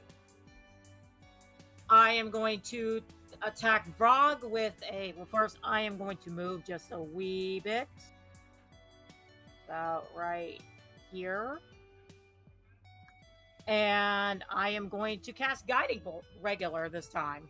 Regular guiding bolt, okay? Alright. Alright, will a 24 hit? Yes, it will. Okay, so 46 coming up.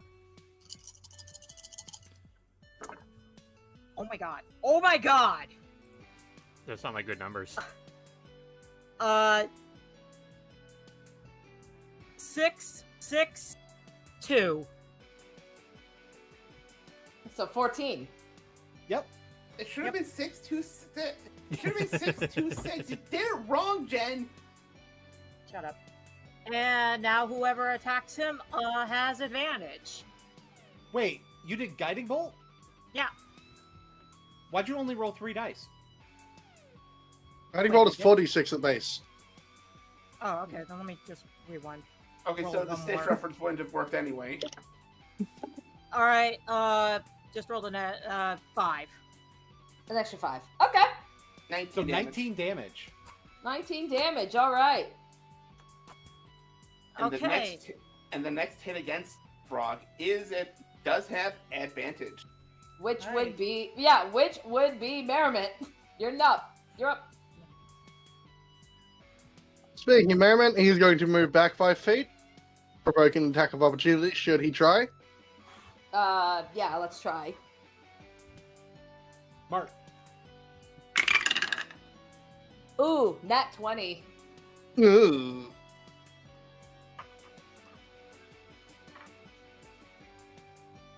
Alright, so let's just see here. The 8 bludgeon. Again, he's just probably just trying to hit you with a freaking rock. What's he hitting? What dice is he rolling? D8. Plus what? Plus 6. So he dealt 8 damage plus 14 Ah, for from the natural 20. gotcha. So 22 damage? Yeah. Ow. It's like, what the fuck? It's like, yeah, Merriment is the one taking the most hits in this fight. What the fuck? His AC is only 16. John's He's also been quite vocal, just casually mocking this man. Anyway, now I'm going to shoot him twice. Don't worry, Merriment. John's on his way. Now, I don't know why you feel the need to use boulders when there's some more civilized weapons you can use, such as this. Bang!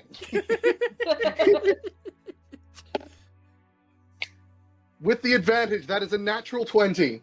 Oh, Oh. yeah, Let's definitely. go. Throw another boulder at me. I need to sharpen my teeth. Oh, you hit me with a nat 20? Great idea. Copies homework. So, 10, 23 piercing damage. Jesus Christ. How about round 2?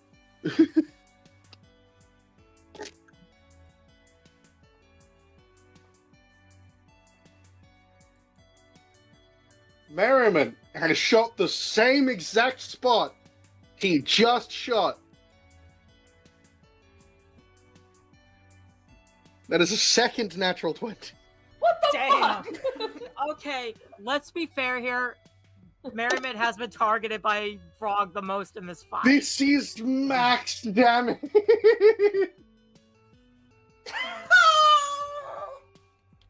26. Damn. Oh my god. Frog, I did offer you mercy. You could have just handed it over, but you decided to be petulant. Petulant child, petulant child. And just to rub salt into the wound, bonus action re-triggers the cape. That's his turn. Told you it'll be your tomb. How is he looking now? So, pretty much from all of these hits and such, so you once again, you start to see hair, like just kind of like, you know, come in, like wrapping around and just kind of going even haywire at this point. And once again, you guys are going to be pushed. You're going to be pushed out. So, sorry, we gotta cut the music, unfortunately. Even Savanto in his hiding? And Savanto be in hiding.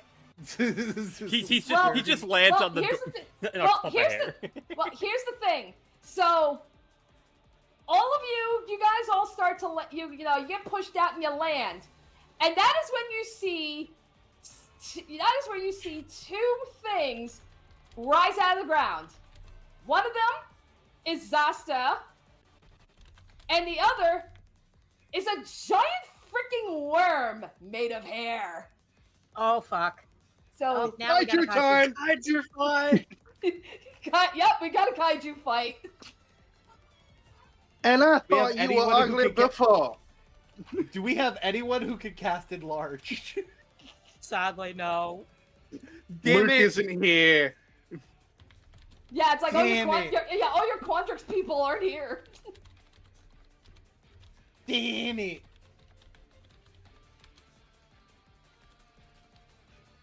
Well, Can't do the Godzilla drop kick. All right, but suffice it to say, we got we have a giant fucking worm now. So I believe now this is going by initiative. Yeah, now it's Vrog's turn. how many So, forms let's- does he Fight have? me, bitch! So Kaiju fight! let's see. Can he wrap himself around and constrict the giant kaiju snake? Oh man, I was gonna do that. Let's see. Can he do it first? 19 to hit. Hits. Alrighty, it hits. So let's see.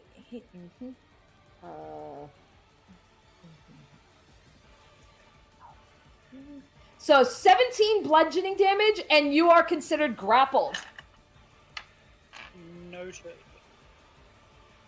I'm gonna go Oh, over here. the I'm gonna kaijus are use the 10 hit fighting. points to keep track of this.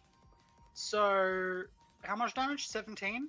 Yeah, So, and you are considered What is- grappled now. yeah, so. And I am grappled. Well, there's no reason why I can't grapple back with my attack. It's fine. There we go. Yeah, the reason why I use this form at all is one, kaiju, obviously, but two, lots of hit points. All right, we gotta Possibly give more hit points than the highest hit points in the party, but we'll skip over that. How many hit points you got? When the snake is at max in this gargantuan form, 80. Yep, that is more than Pacifico's. Yeah, it uses d12s if you didn't know. Mm. Snake Barbarian. Alright, so then I guess top of the round. So Pacifico, you're up. Bold of you to assume that Pacifico gives a fuck. about how big this motherfucker is. Pacifico will fight a goddamn kaiju. He don't give a fuck. Especially when he's in devouring rage. So we're gonna do the hasty bits again. It's gonna be the 2 claws and the short sword again. Tit for tat, so these will have advantage.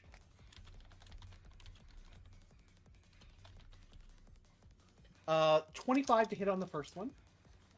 25. Yep, that hits. 23 to hit on the second one. Okay. Ooh, and a 12 to hit on the third. Okay, the third one definitely does not hit. That's okay. I still recover 6 hit points. Yeah, honestly, I think spending 2 hit dice on this ability is plenty, considering how much I've gotten out of it.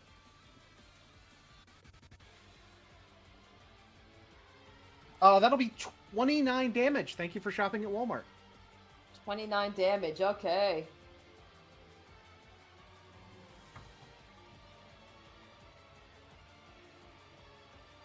All right. Will that be all? That will be all. Alrighty then. Zasta. So Zasta is also going to attempt to constrict, because there's no reason why she can't. Okay. I believe she makes this attack at disadvantage because of being grappled, I think. Yep. Grappled, When you're 5e. Speed becomes 0 and it can't benefit from speed. The condition ends if the things are incapacitated. No effect on attacks. No effect on attacks. Lovely. That's just the straight attack. Yeah, it's Fuck just movement speed. Have you guys ever seen what happens when 2 snakes are fighting? How they like writhe over each other, biting? Yes. Yeah. Yes. Because that's like 23 to hit. You're grappled too, bitch. And weird note, this is one of the few circumstances where I don't think Pacifico gives a fuck, but Pacifico can understand Zasta in this form, as she has a swim speed. Do you want to say something to Pacifico in that instance? No, you're just able to understand what Zasta is saying to herself, because when she's transformed, when she's transformed and doesn't think people can understand her, she murmurs like a witchy nerd. So you hear, "May your warmth fade to stone beneath my coils." As she is going to deal some damage. Okay. Where's my D4 for a bit bigger? Okay. And because she's technically coated in poison as part of her mutation, oh no, those aren't D6s, those are D8s. Whoops. Wrong dice. Okay. I'm not gonna say it in that order. So a 7 and a 6. 13 plus 6 is that, plus D4. Two numbers procedurally next to each other. 27 bludgeoning damage. Okay. And 3 poison. And 3 poison. Okay.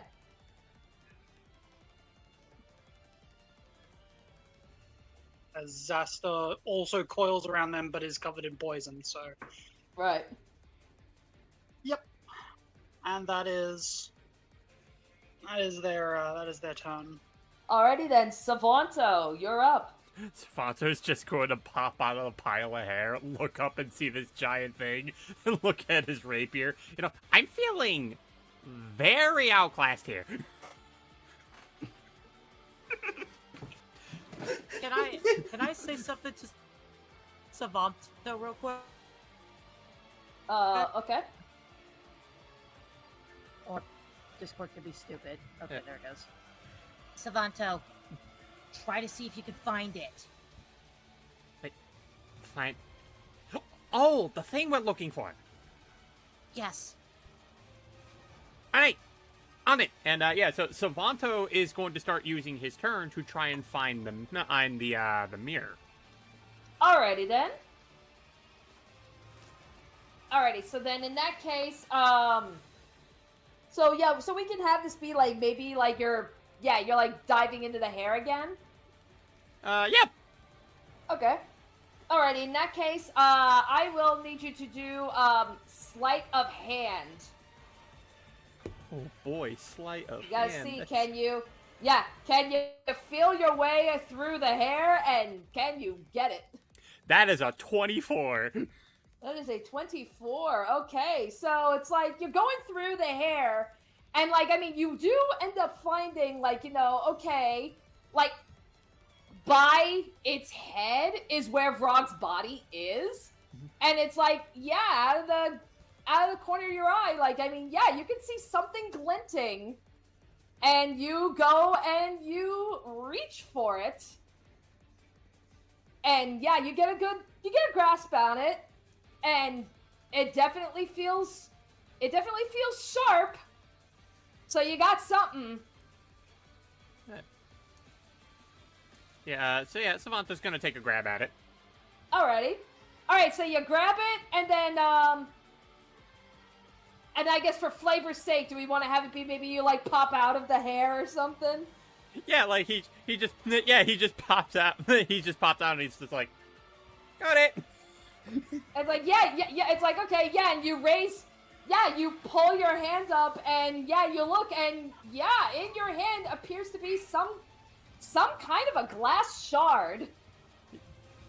Wait, I thought he had the back handle. Unless, did you change it again? Whatever the fuck he had. Yeah. No, it was the back piece. It was the back piece. Yeah, whatever he had. Yeah, I just looked at our notes. Okay. You find a thing. That's the important part. Amy, I did it! Now, Great. now I need to get back down.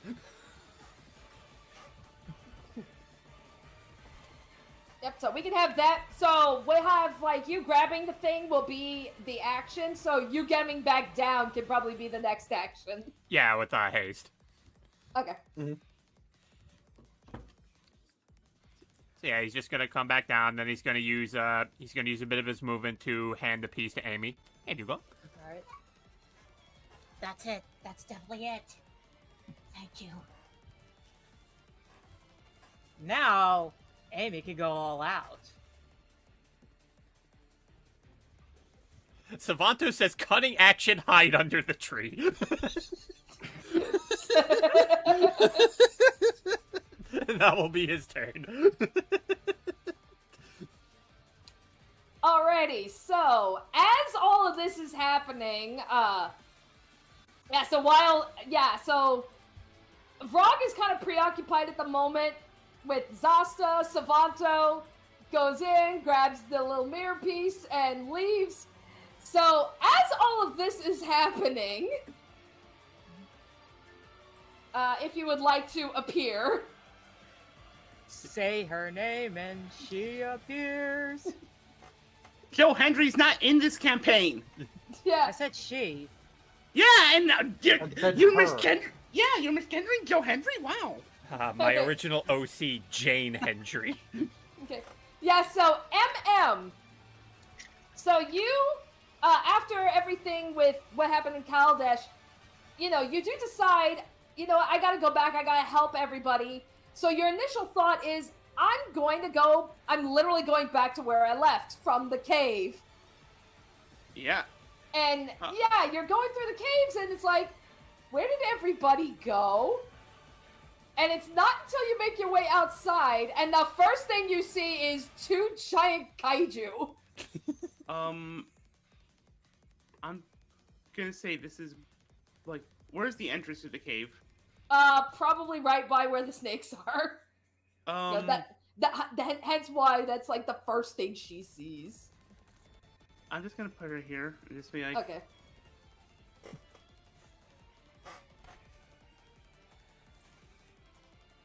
She's like.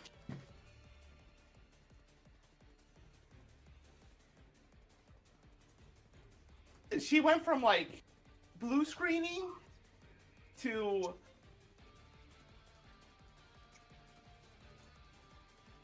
I don't know what the appropriate word for this is, but she's once again just kind of.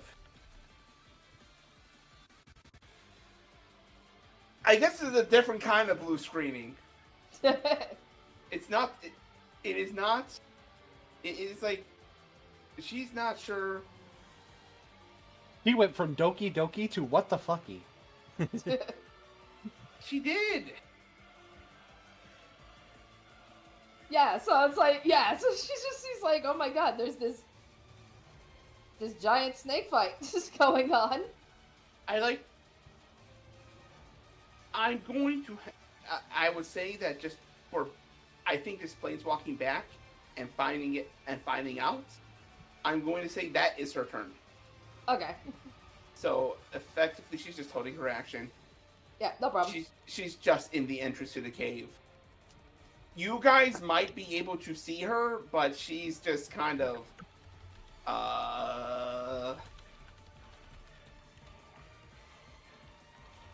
Alright, no problem.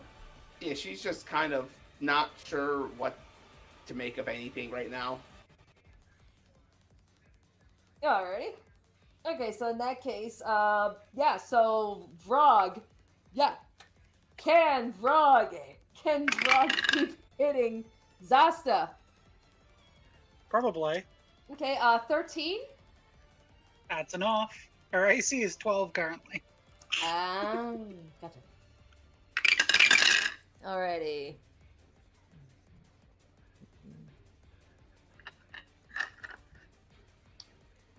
Okay, so that will be 20 bludgeoning damage. Ow.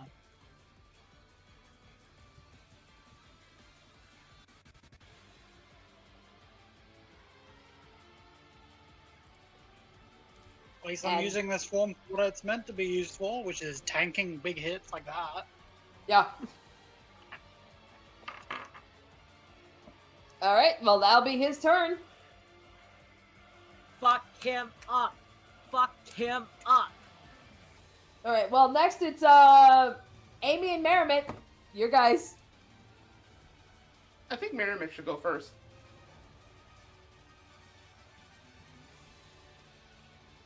If you want to, you can.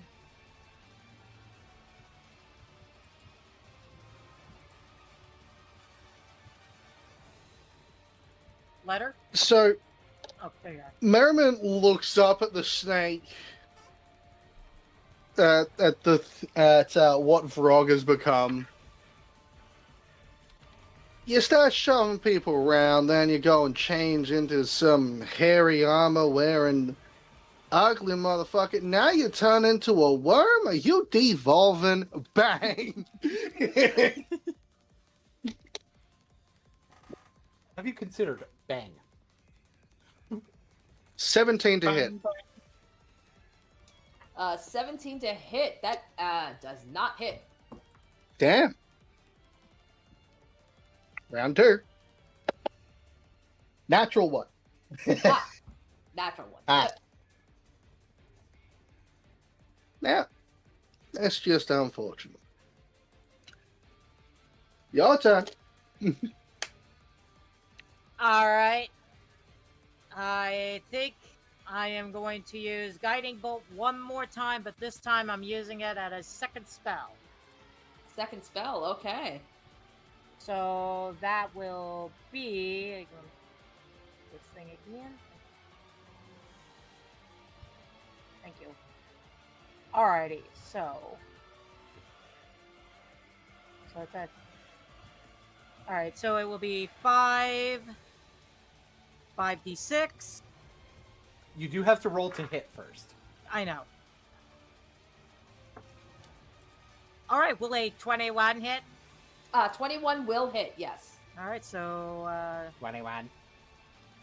5d6 coming up.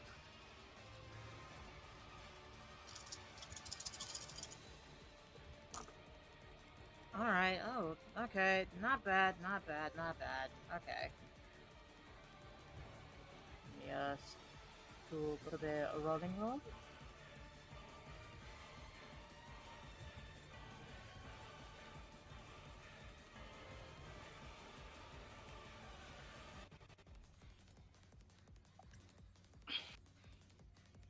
Nope, I don't. Yeah, I wish I was a 3. Or I wish I was a 6. Okay, let's see. Make sure.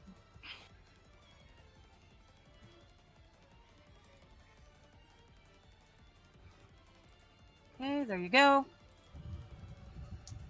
All right. 23. 23. All right. And whoever attacks him Next gets attack is advantage. Yeah. Before I end my turn, I'm gonna give Zastia a little bit of a hand. John, go heal her up. All right. Yep. He'll go do that, and he'll do a lay on hands. Touch the Hang on. giant snake. Yeah, the poison snake, mind you. Quick question. Him putting his hands on for like a lay on hands, for you, Zosto, would he be taking poison damage here? No, so it only affects my attacks. Technically, it's only coating my mouth and whatever I use to attack, which is theoretically the body because it's using constrict and dealing poison damage, which is Okay. weird. But I think it's only when I attack. That's what it's meant to be. Gotcha. Okay. Anyway, so all right. So what's your health at, and what's your max health? 43 out of 80. Okay, so a little less than half. Okay. All right. In that case, No, more than half, actually. yeah. So alrighty. In that case, Amy, since you called the legendary action for John, yeah, how much HP do you want him to expend? He's got 60 in his pool. What do you think, guys? Does 23 sound okay? 21. 21. Anyway. 21. 21. I guess it's Sounds like 21. Just make it an even 20. All right. All right. 20 20 makes- HP. 20 All HP. right, then. yep. All right. Nice. All right. Alrighty, and Some of the holes in Zasta slightly fill up, but it is also normal for this snake form to have holes in it because it's a Golgari snake. yeah. Mhm. Trying to keep the tank up. All right, that will be my turn. Alrighty then. Alrighty, Vrog again. Just gonna keep the kaiju fight going on. 19. Does that hit? Yes. 19. All right. So let's see. That would be 19 bludgeon damage. Well, there goes that HP. Well, it's a good Hey, thing. getting you an extra attack taken from him is good. Yeah, it bought me a turn. Yeah. Yeah. Yeah. Yep. And that'll be the end of Vrog's second turn. Back to the top of the round. Okay. Fuck him up. Fuck him up. Oh, we're going back to the top of the round at this point? Okay. Yeah, because like normally MM would be on initiative, but we had MM come in early. We could Noting just that we're flavor. on turn 6. We could just flavor as MM coming in here. Either way works. So Pacifico is going to do some fucking of him up. Tit for tat, and we're doing 2 claws and a short sword.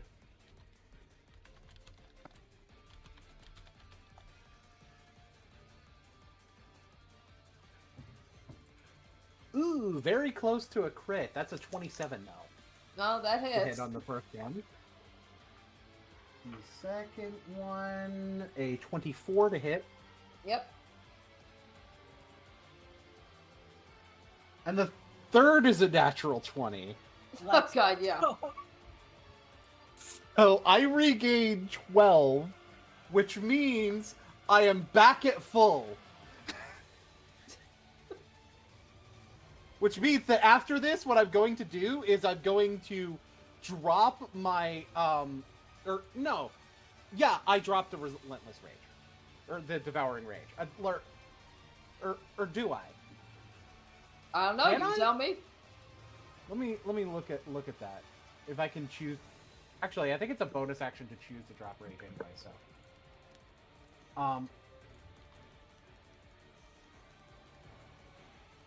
your devouring rage ends once you reach your hit point maximum, or you exit your rage. And regular rage. Can we go ahead and just rule that when I'm in devouring rage, it is tied to my regular rage, so my regular rage would end as well? We can do that, yeah. Yeah, Yeah, that makes sense. in the nature of my character for that. Yeah. So the damage I'm rolling plus 6 for that critical.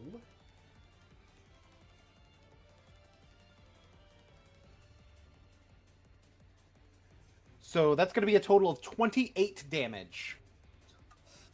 28 damage. Mm-hmm. All right. So he's definitely showing, some And signs as- of wear. And as the last strike hits, like Pacifico's eyes go steady for a moment, and he blinks briefly. The dried blood on him is still gold, but he looks a little bit confused as he's coming to. But he's still like there's slight confusion, but focus. It's clear that he's coming out of that rage state. Okay. Alrighty then. But All right, that shall then. be my twang. Alrighty then. Zasta, you're up. Zasta is in amongst the swirling mess of the hairworm and the rotting snake fighting. There is a blast of red light as she's going to try and petrify them again. Oh boy. Roll a con save. It's probably bananas at this point, but it's still a chance. Con Is it 'cause save. what? Dirty the- 20. Damn. I'm gonna keep trying because it does stun when it works. But that is their action. I don't think I can do anything as a bonus action. Actually, wait, no, I can mutate more. Where's mutations? Let me mutate more. I'm gonna make this so much worse.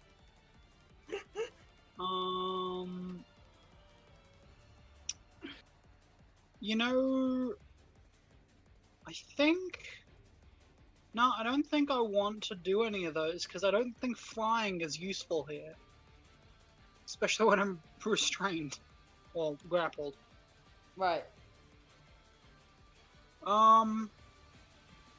Yeah, she just continues to writhe and keep the attention of the big bad. Okay.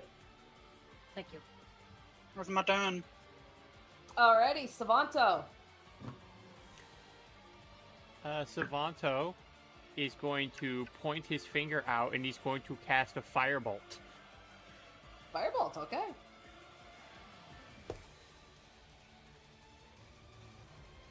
That's a nat 1.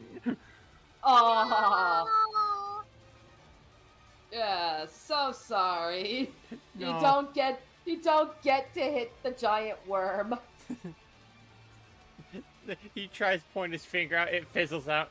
Damn it, fucking jammed.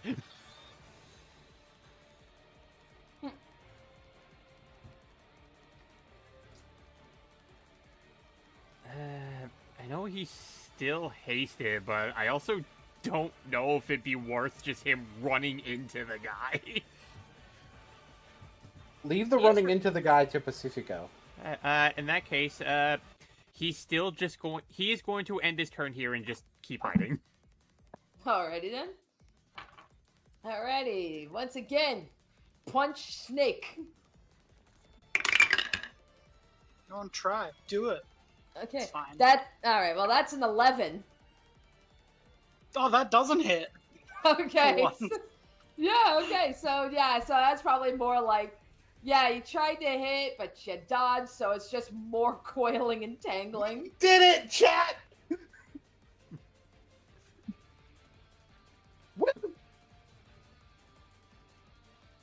Funky like a monkey. I don't know what I'm saying. I'm like, are you alright? Alright, so now this will be Merrimit and Amy. Alright. Merrimet, you want to go first? Let's try putting some more bullets in this thing. Kill him. Actually, now why don't you have a look down here? And he's going to have Desperado change his shape into an image of Frog, just with very distorted facial features. Now that's not even a face a mother could love. Make a what's the save again? Make a wisdom save. Okay. That's a nat 1. 1d4 psychic. 3 psychic damage and disadvantage on your next attack. That's his turn. Alrighty. Alright, firstly, Isn't Vicious Mockery a cantrip? Yes. You're above level 5, right? It is a spell, not an attack, unfortunately. It's not Yeah, a but ranged does- attack, so it doesn't count. No, but But- it should scale. Yeah, but you should get cantrip upgrade. Right. Not 3, but 5. 5. Damage is damage is damage is damage. Okay. Yep.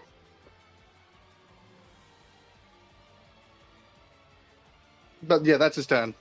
Alright. Alrighty. Firstly, I am going to order John to give 20 more HP to our giant danger noodle. Alrighty. Alright, so now Yay. his HP pool should now be down to 20. He's got 20 left. Right. Amy's trying to be strategic here to keep the tank alive. The HP tank. We still have an AC tank around. Yeah. We still have an AC tank that's also a saving throw tank, apparently. Yeah. Alrighty. And has I'm temp HP. Alright, I am going with my funny little cantrip of Firebolt. Okay.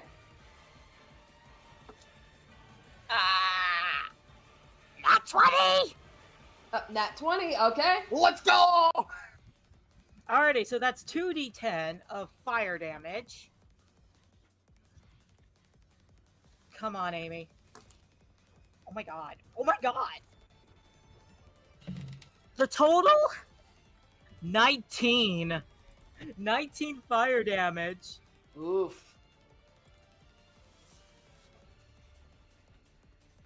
Yeah, I mean, you can see, like, even when he's coiled around Zasta, I mean, you can visibly see now. Yeah, he's not in good shape. He's looking pretty tired.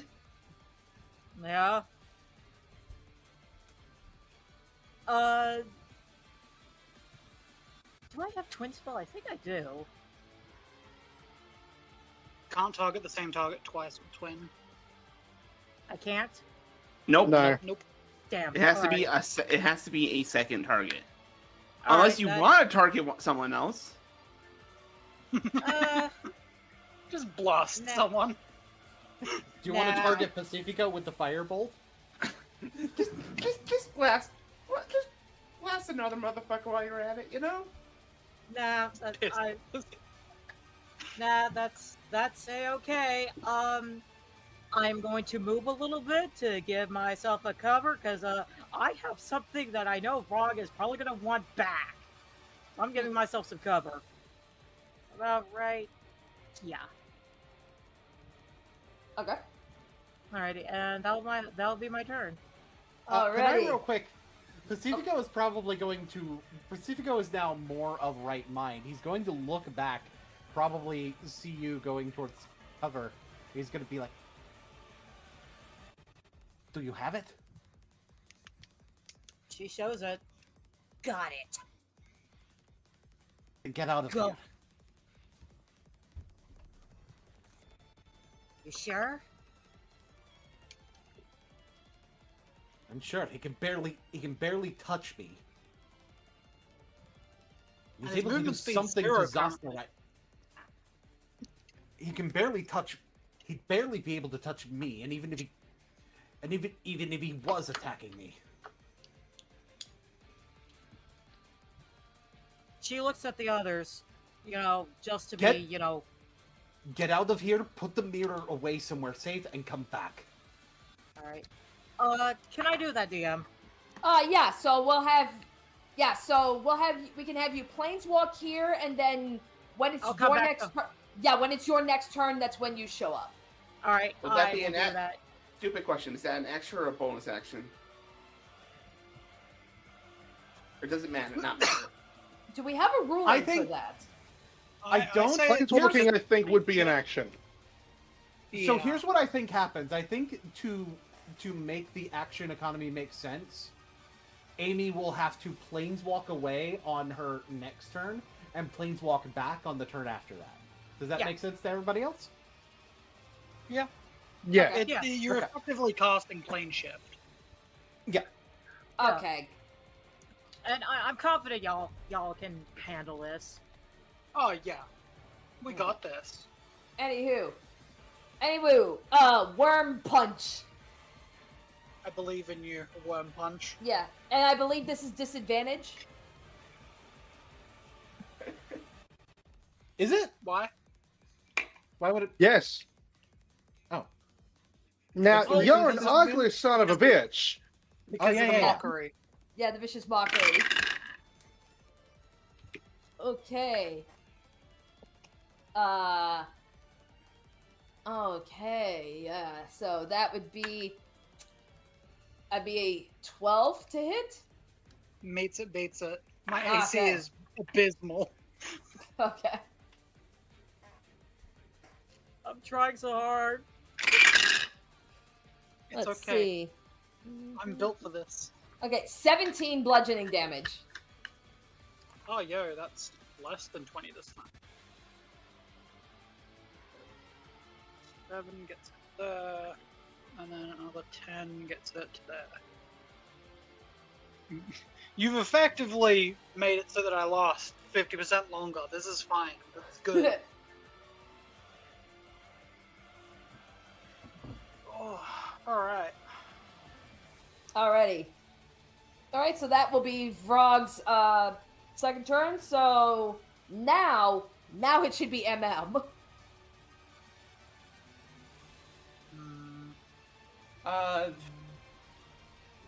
She's terrified and is not wanting to get in their way, so she's just going to use her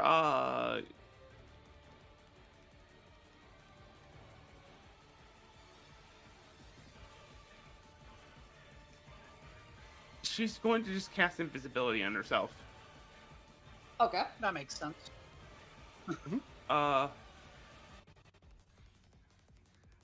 And while she's here, she's probably going to find her way around here. I would assume no one has seen her yet. I like to keep that idea in mind. No one has seen her yet because everyone's been focusing on the giant kaiju. Right. Yeah, fair. Yeah, that makes sense. And that's gonna be her turn. All right, top of the round, Pacifico. So I have a funny trick. Oh no. Because I can cast spells now that I'm not raging. Oh no. So, this is a funky little trick. I'm going to move back 5 feet. He does not get an attack of opportunity because I haven't left his attack range. And I am going to cast Ray of Frost.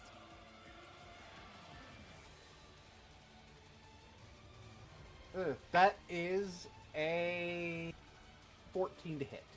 That does not hit, no. It was worth trying. I'm going to move back in. I'm going to use my hasted action and my bonus action for a claw and a sword attack. Okay. Tit for tat on these. So yes, I am now properly gishing. That is a 23 to hit on the claw. That hits. And that's a 25 to hit on the sword. And that hits. Excellent. So I'm definitely not having a dead turn. In fact, this seems like a pretty good turn. 22 damage. Thank you for shopping at Walmart. 22 damage. Oof, yeah. Even though the Ray of Frost didn't hit, I feel pretty good.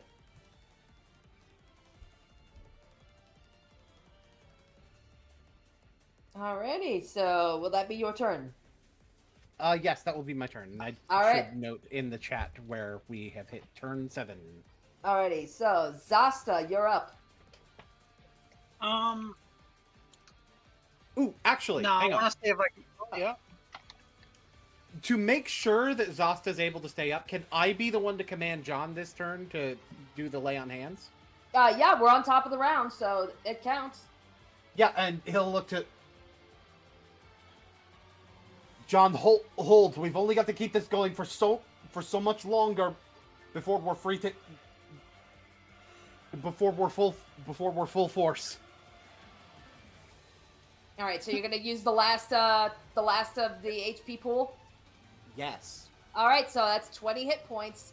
So now John is done with the lay on hands. He can still divine smite, but you can't do the lay on hands. It's all gone. Now Zasta. Nice. Zasta is probably going to like this is a fairly constituted form. It's pretty good constitution. So she is just going to try and constrict again. Okay. All right. I rolled that and hit a can, but that is a natural 20. Thank Let's you, go. monster. The can meta is real. So it's the base damage plus what I roll. What is the crit? The crit is basically max of your dice plus what you roll normally. All right, so 16 plus 4 plus 6 is 26 plus the poison, which always happens, which is 8, 34 plus what I roll, Yes.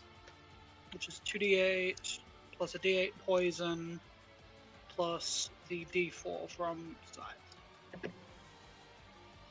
So that is what did I say? What was the number before? 34?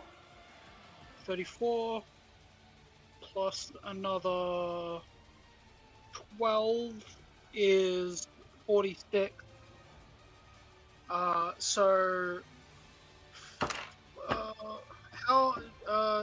46 plus 8 is 54, including poison damage. 54 damage. All right. So. Okay. And Uh, the phrase that she mutters as this is happening is, "Your bones will learn the language of pressure." As So she I tries know to we- crush. well, I know we don't. I don't think you got music for this, Zasta. But how do you want to do this? Yes. It's simple. She says that phrase as she kind of coils around the right spots, and then squeezes, and there is a tearing noise as a bunch of the hair rips and pulls away, and the hair worm at several points becomes disjointed and broken apart, and she just she kind of flops off to the side and hits a wall because she tried so hard, but the hair kind of fires out everywhere as she explodes a bunch of it with just pressure. All right.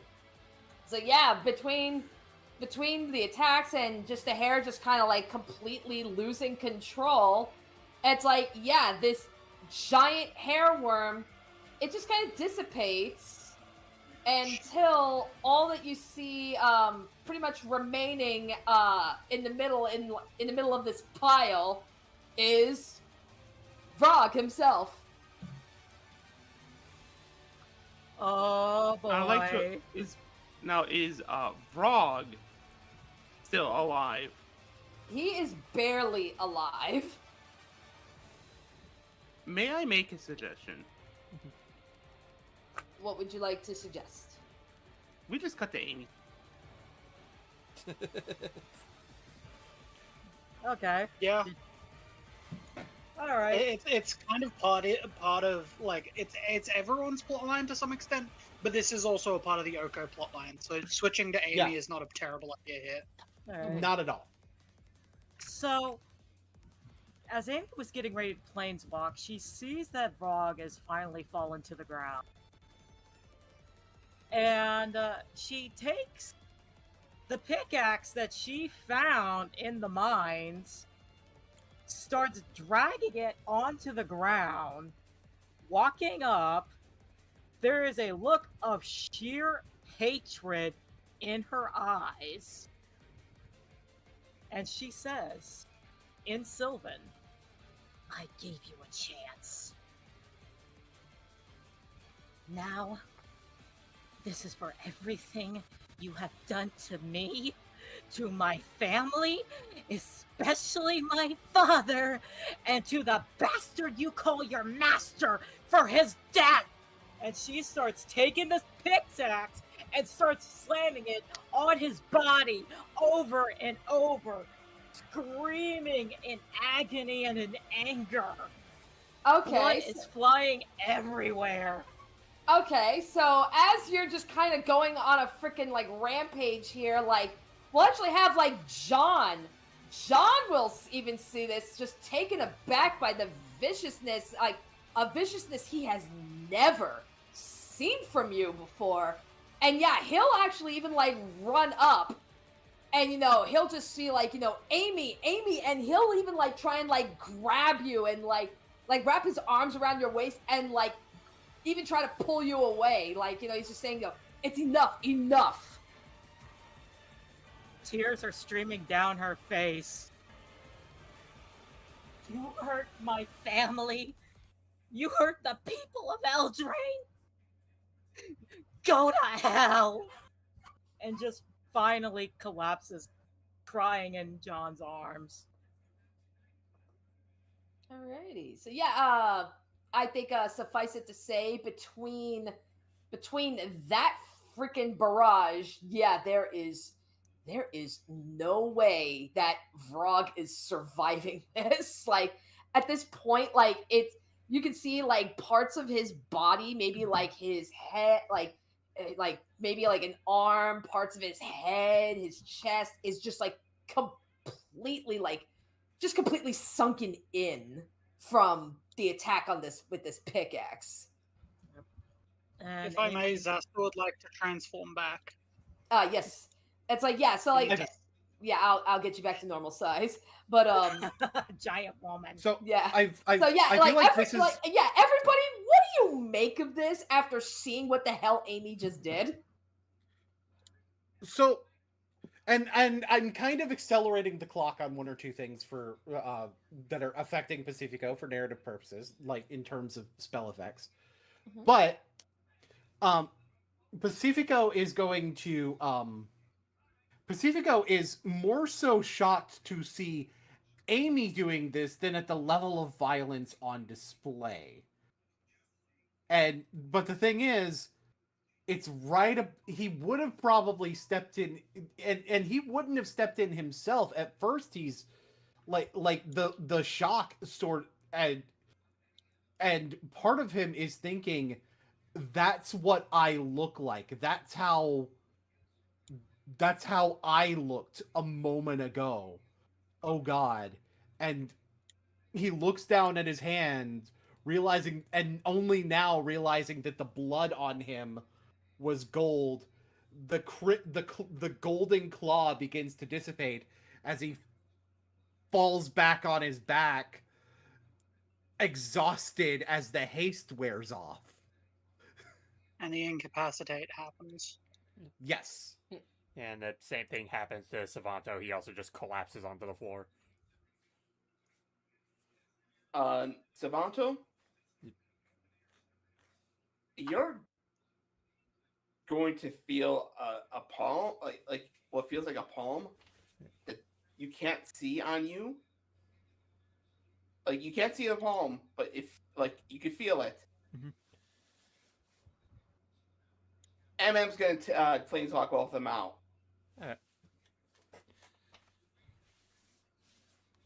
And we're going back to Strixhaven.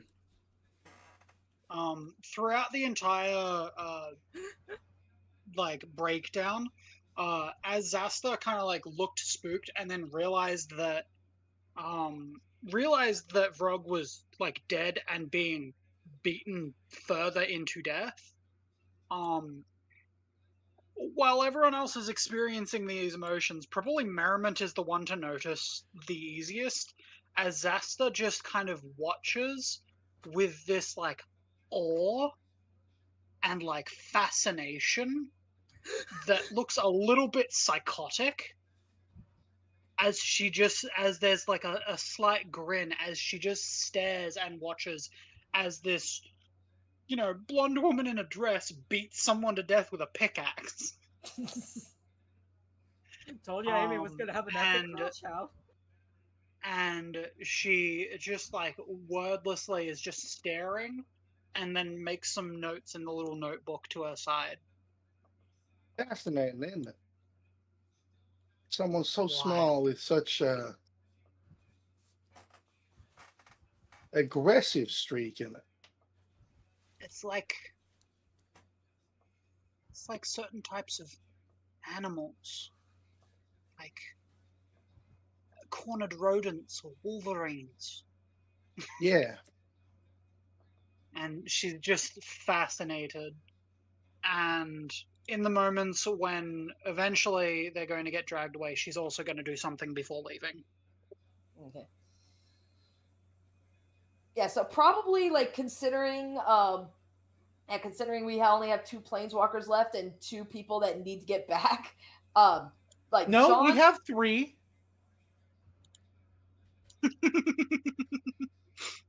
Zasta can planeswalk. She just doesn't really Mhm. understand it very well. Oh, that's right. So- Okay. My thought process here is that Pacifico's incapacitation will last for A a minute. turn. Not a minute, a turn. Yeah. Lasts for 1 round. Yeah. Yeah. So he'll like probably sit up holding his head, recovering from the dizziness. It's like, you still have it, right? Yes. Okay. Go. Oh. I'm sorry. I'm so sorry.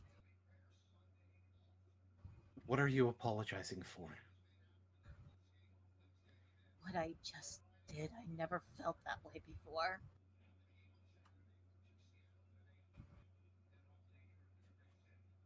You had every reason to feel that way.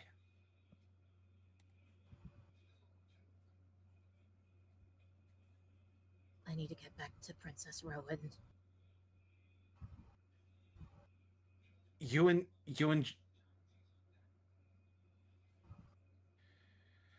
right, should we be going back to and Pacifico was going to need to report to Will too. Yep, so it depends. Where do you guys want to go? Because we know MM and Savanto went to Strixhaven. So now it's just a matter of, yeah, where do you want to go? Well, that would depend on Merrimet. Yeah, because actually, you know what? I'd say still got Merrimet. John, you know everything that's happened. I trust you and Amy will be able to report to Rowan and Will on my behalf. Of course. All right. He will sort of and look towards Zasta. We're taking Merriment back to Strixhaven. One moment. This is a teaching opportunity. And Zasta steps forward and says, not for everyone else, not for the ones here, but for the ones in the future. And she grabs Vrog and kind of lifts up the body slightly and just kind of whispers into the air, I forsake motion, bear the stillness of the granddaughter of stone death. And she is going to petrify the body standing up. Yes. So that people can see what happens to villains. Ooh, Because okay. she does have a bit of a mean streak, but also she still doesn't like evil people. Hold, just a second. I just get it. Merriment walks over and grabs the pickaxe and sets it in his chest before he's petrified. Yeah. Her petrification isn't like quick either. It is slow because she's not a powerful Gorgon. So you have time. Pick in the chest. So it is locked in when he's finished being petrified. And that's how you send a message. Oh, Amy, don't forget about the thing that you wanted to do. Wait, what did I wanted to do? Oh, yeah. Pacifico. Oh, no, wait. John, lend me your sword real quick. What do you intend to do with it? I'm just going to cut some of his hair as proof. See. If anything, John, especially given what's happened, he'll take the opportunity rather than handing the sword to you. He'll cut the hair himself and he'll hand it to you. Yeah, he doesn't trust you with a weapon. Yeah, you know what? Pacifico will cut the hair too.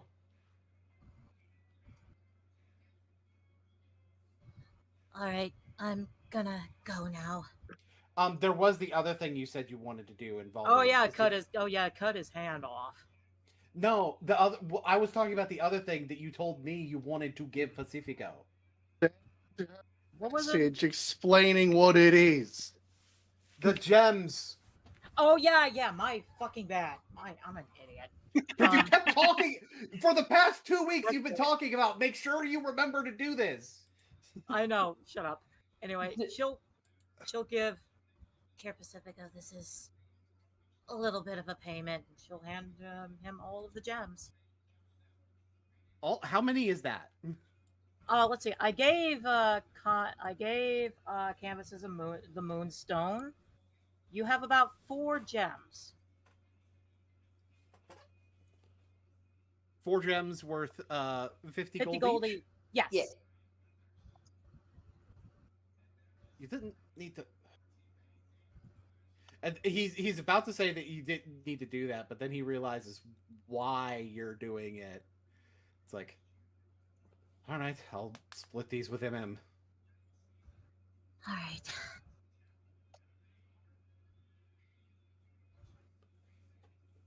I'll be back at Strixhaven probably in an hour or so. Okay. He goes to Merriment. It's like, let us know. Let us know when you're done, Zasta. It should be over now. Okay. You're going to wind up planeswalking again. I know. I've prepared myself. And he's going to grab Merriment and planeswalk off, and it will cause Zasta to follow. All right. Yep. She is going to do what she did the last 2 times, trying to follow the same pattern. And as she focuses on the mark that Pacifico leaves, she planeswalks with them. She still doesn't fully understand how it works, but it works.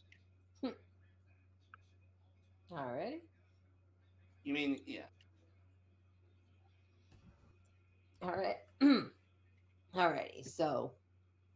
All right. So then, Amy. So yeah, Amy. Where did you say you wanted to go? She wanted to report back to Rowan, which I believe who is at Kellen's house. Yeah. She's still with Kellen. Right. So yeah, she's going to do that, and she will lead John there. All right.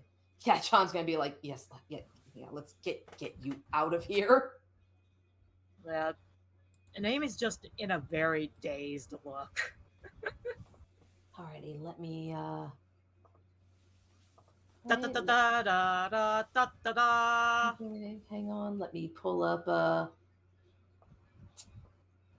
let's pull up the maps. Let me make sure I clear things. I gotta make sure I'm clearing things. Okay, and then let me get the music.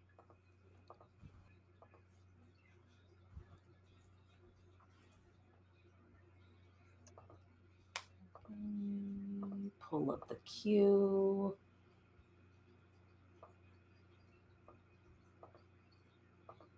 All right, so we're gonna just switch on right over to Kellen's house.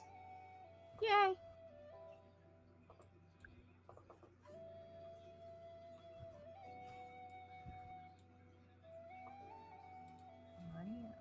All right, so feel free to drop your token, Amy. Yep, give me a sec.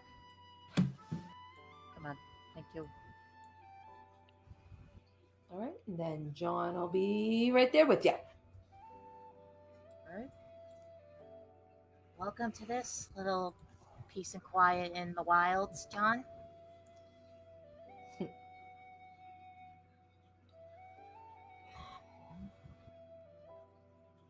And he's just all right. And he just kind of follows.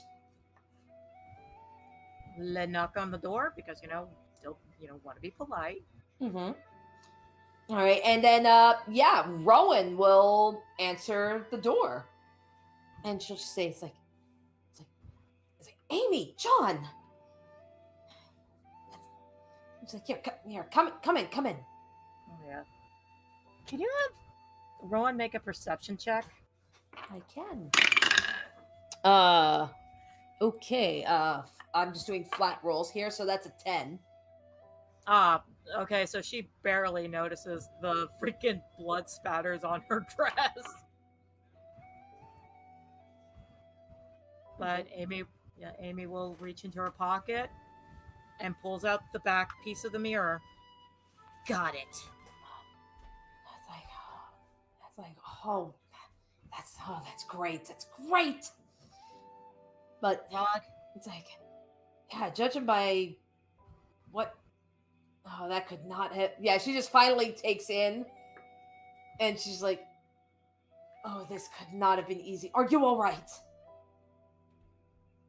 I think I feel okay. We did get DePaula out of there, and Rog is dead. It's like, and that's where Rowan is just like, she'll actually turn back to Elise, and she'll just say, she's like,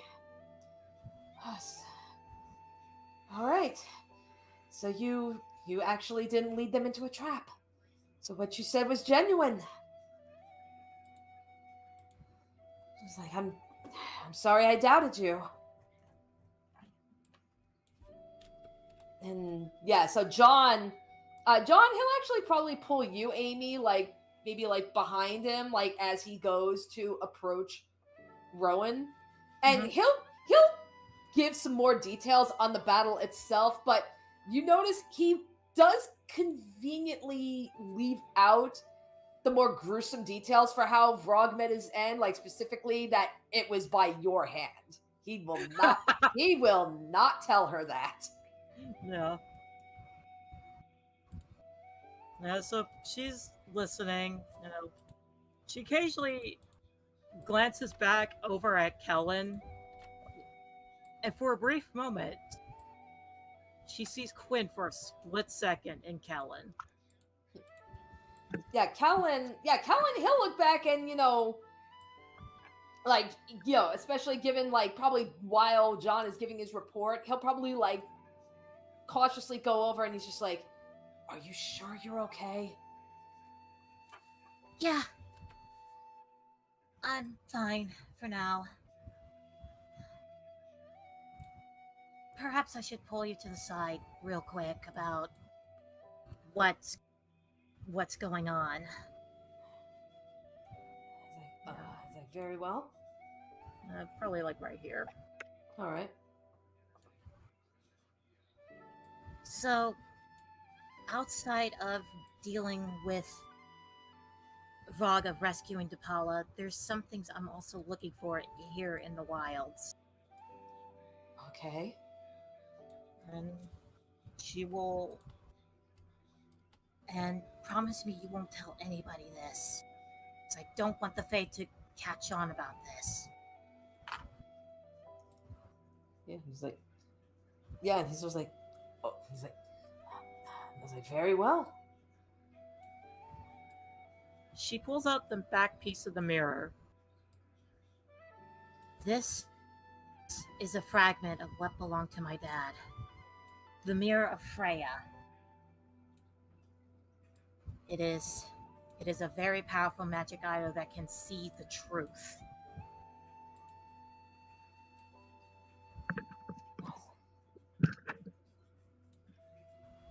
Yeah, and that's where, like, yeah, he just kind of looks at it and he's just like, wow, for something this powerful to have just been destroyed. I mean, I'm sorry to hear that. Yes, but the thing is that the three other Fae that rule these wilds, they have the other magic piece. So, The shards. so you're saying you're gonna have to go back out there you're actually gonna have to go back out there and find them, even Yes. after mom's warnings. I know, but there's a reason why. You see, back at Strixhaven, an evil shapeshifter, well, I wouldn't say evil, but a malicious shapeshifter has appeared, and he's tormenting me and my friends.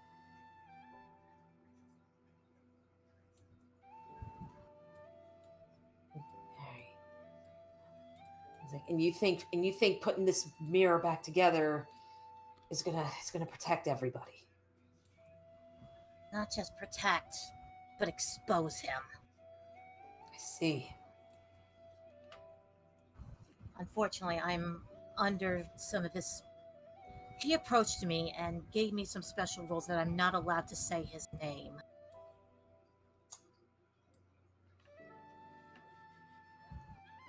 Yeah, he's like, yeah, the Fae like to make up all kinds of weird little games. Yeah. I'm very well aware of that.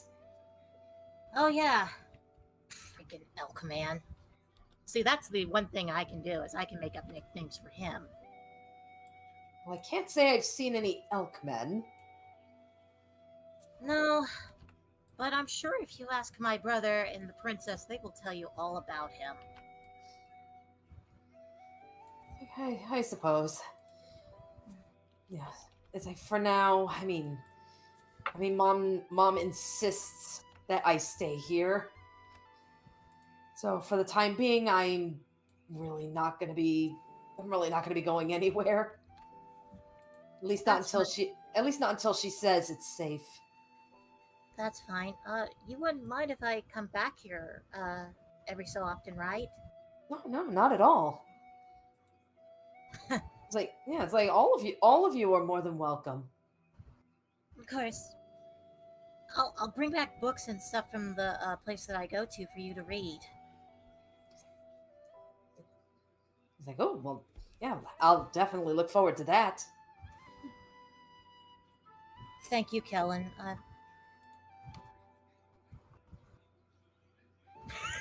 She's just rubbing the back of her head.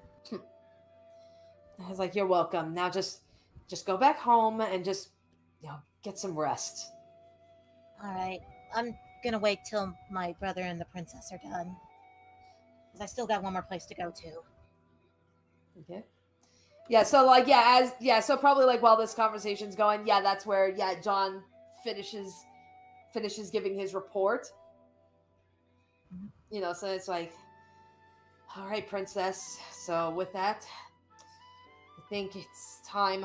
I need to get Amy back to Strixhaven.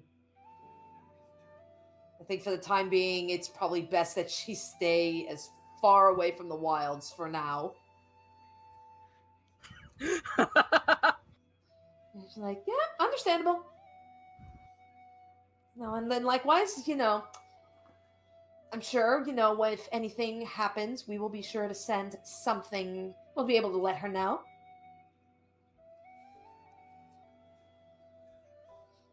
It's like, and that's where John, he just kind of stands there and he's just like, Princess, there's one more thing I want to request. I know I was originally tasked to protect Prince Whitewater, and now that their game is complete, then my obligation to him is complete. So, but with everything that is happening, my sister is still being targeted, and several of their friends their games haven't taken place yet. With your permission, I would like to continue offering my protective services to the Convergent Embassy. So you want to stay and help them? It's like, yes, I want to stay and help them. She's like, and she's just like, it's like, John, you are growing up so fast. I'm so proud of my adopted son. Yeah. And she's like, well, in that case, I will inform the king of your request. But in the meantime, you do have the princess's permission. She's like, thank you. And he will step out and he'll call out to you. He's like, Amy, it's time to go. All right. Amy just looks a little bit happier. And she'll grab John's hand. Kellen, tomorrow would you like for me to bring you some lunch? Yeah, it's like, Kellen will smile with that. And he's just like, I would like that. All right. See you tomorrow. Blush. And with that, her and John will planeswalk back to Strixhaven. All right. Alrighty. And then with that, Rowan, she'll say, well, I suppose it's my turn. I have to get back to the castle. So, Miss Elise, I had my doubts, considering your son. I mean, I'm well aware that the Fae have done all kinds of trickery, and it's probably not too out of line to expect some half Fae walking around, but the son of a fae and a witch.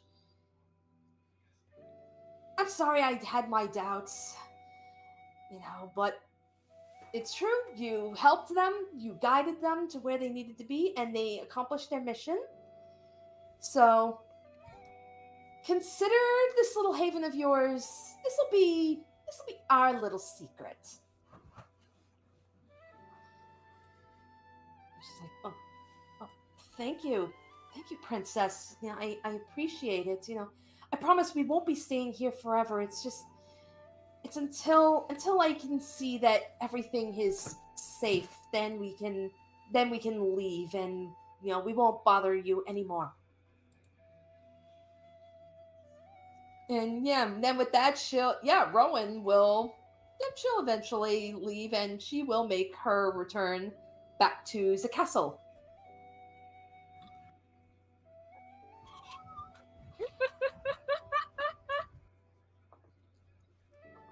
Alrighty, so for everybody going to Strixhaven, where are you planeswalking to? Amy's going straight to the embassy to lock up that mirror piece. Okay, you're going to the embassy. Where's everybody else going?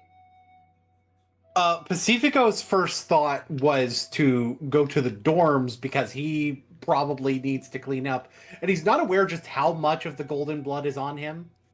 Okay, gotcha. MM is also going to be going back to the dorms. However, she's probably going straight to her room. Okay. Rather than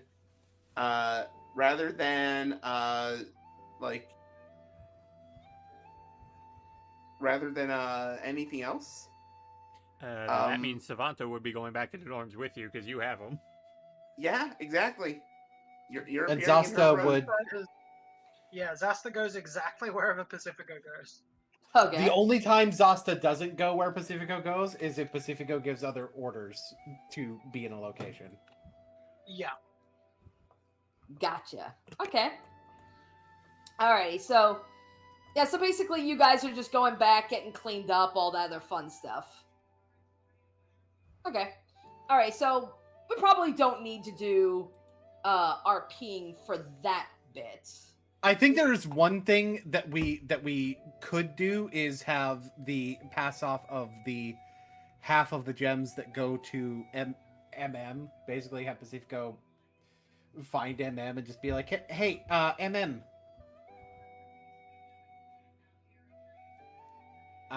You're not going to find her. Oh, not even knocking on her door? She is going to be invisible, and you might be able to smell her, but you would not be able to see her. I think Pacifico would try knocking on her door.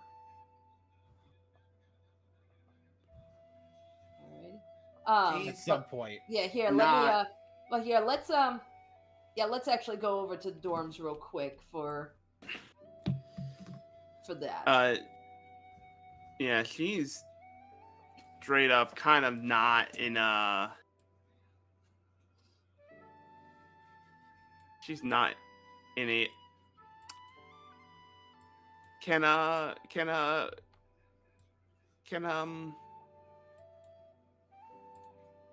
As she's now home, can Tumbleweed come over? Yeah, we can bring Tumbleweed. He took Tumbleweed back from Tilana. Pacifico knock on the door. You can actually tell the door is open. Oh. He looks inside. He's Tumbleweed.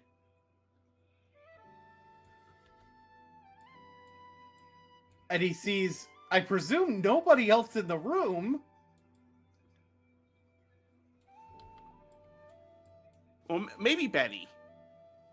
Depends. Is Betty here? I can grab Betty real quick. Let me grab a token.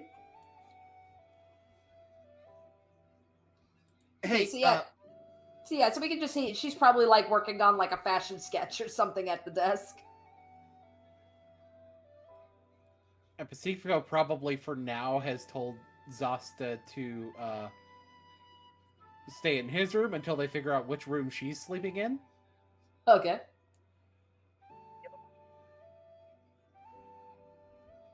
It's like, hey, Betty, have you seen MM? Yeah, so I'm trying to think. Yeah, would you have alerted like Betty, like even though you're invisible, would you have told her that you're here? Was Betty here when MM planeswalked back into the dorm? We could probably say yeah. She probably would have noticed simply because Savanto was there. Ah, gotcha. Okay. All right. So yeah. So she said, she's like, well, she was here with Savanto. I think they appeared here and then they took off.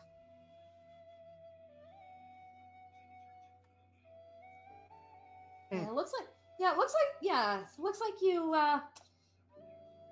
like you've been through. Oh, it looks like you've been through hell. It does. Yeah, she's like, well, at least as far as I mean, you look a little bit, it's like you look a little bit more cleaned up, but when MM and Savanto came in, like, I mean, it looked like they were in quite the fight. I mean, did something happen?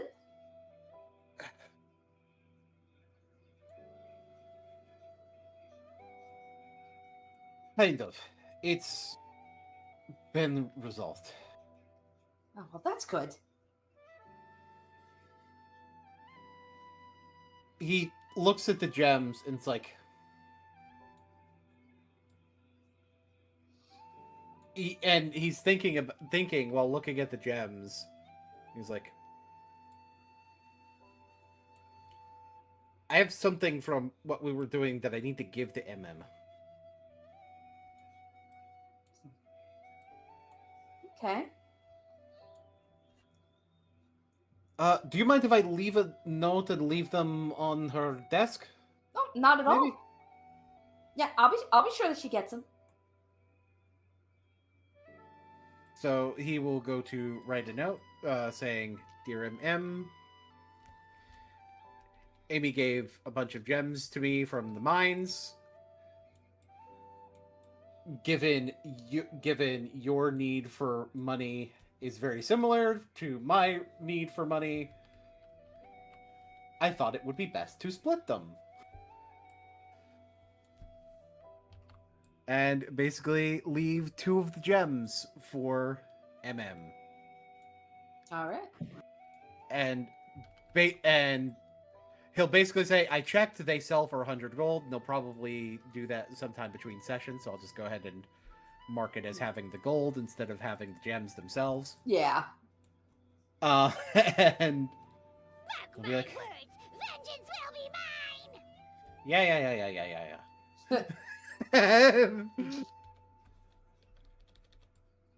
Okay, that about settles it.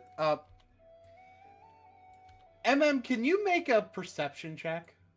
Or no, insight. Okay. I just realized I did not have my dice out all session. Jesus. Oops. Okay. Insight. 14. Pacifico does still look at least a little distraught from everything that's happened. Hey, Pacifico. Question. Your nose. If you were to try and smell someone with your nose, what kind of roll would you make? Well, the thing is, if I've activated the Sanguine Scent ability, it's not a roll. Okay. But if I haven't activated the Sanguine Scent ability, I would imagine it would just be perception. All right. Make a perception check. Yeah. Can Zasta also make a perception check? I mean, probably not because Yeah, I'm you not you really- you, you probably MM Zasa have not met. That's fair. MM's a giant spider. She's just very perceptive. That's all. She's I just she's noticed also very Zasta's token tiny. there. It's very Yeah. she's very Yeah, she's tiny. apparently very. She might Yeah. need to be fixed. Yeah. I got a 15 on that. All right. I'll say that you could tell that MM at least has been here. You are not quite sure if MM is here. And it's just invisible.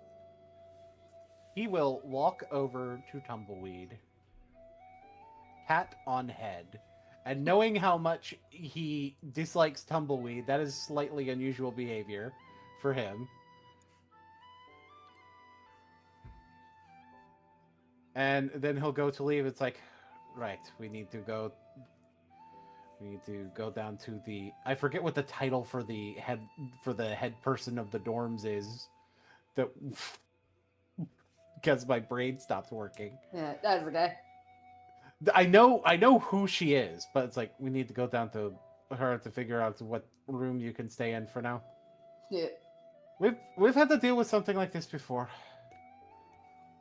You know, I'd like to believe that MM can hear this conversation, but does not actually see Zasta.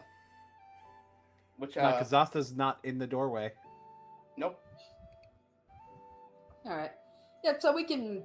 So this is something that we can probably like figure out. Like, Yeah, so in between Off-screen. sessions. Yeah, in between sessions. yeah. We'll know which figure. room Zasta's Yeah. in. We'll figure out the rooming situation with her.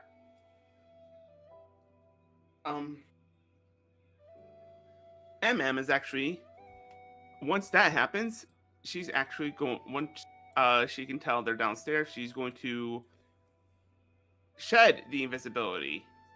Betty, if she's looking up, would actually be able to tell she was there.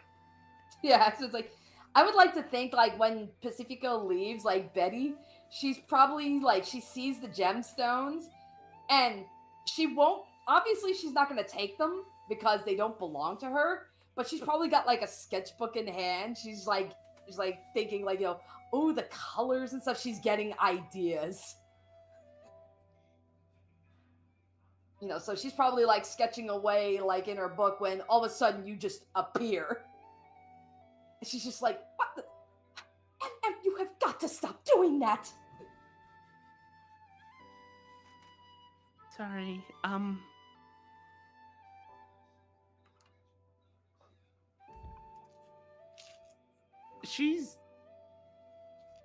I'm gonna take a walk.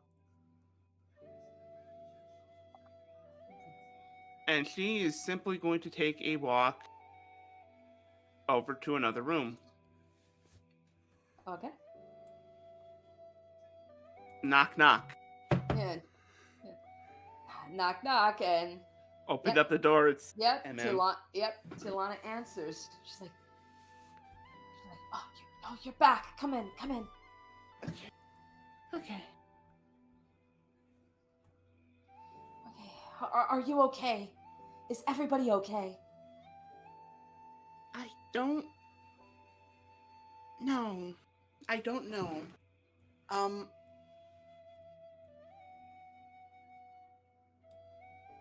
Physically, everyone's fine. Or will be. I'm not sure if everyone's emotionally alright. Well, what about you? I'm feeling very mixed right now. On the one hand, I saw how Amy felt about the about the Fae, or at least the Fae that she likely developed that fear of in the first place. And I'm gonna be honest, I'm scared. And so Talana, she'll probably like take you. Yeah, she'll probably like maybe take her to bed. Just like sit down. Just sit down. Catch your breath. She probably sees that you're shaking and is. Yeah, and she just even she'll hold out her arms like do you want a hug? MM is going to accept. Okay. So Tilana is gonna. So Tilana will. Yeah, she will give you a hug, and she'll. She's trying to calm you down. And I see a Kaidam. Yes, Kaidam is kind of perpetually at Talana's side and kind of like reaches up to MM as they're kind of like hugging for a second, and MM, you feel yourself get ring checked. In the middle of this heartfelt moment, Kaidam is ring checking you with Canvas's ring. It's like, well, sure enough, she's the real thing. Kaidam then swallows the ring again and moves across the room to sit on the bed. That's It's what Kaidam was told to do. mm-hmm. MM. That reminds me. While there, so was Canvas. Canvas was there. Was she okay? She was. Yes, she's fine. We were also able to save Dapala. We were able to save Dapala, and after that, we were able to planeswalker to Kaladesh. And thank the dragons you found everything. Yeah, and she was able to, and last I saw her, she was following Depala to her house. I suppose that definitely makes sense. I mean, this was her best friend back home. She's gonna want to make sure she's okay. Yeah.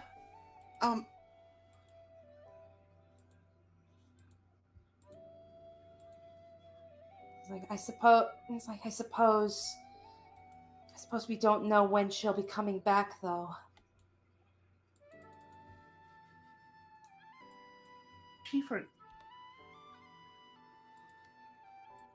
I don't know if this extends to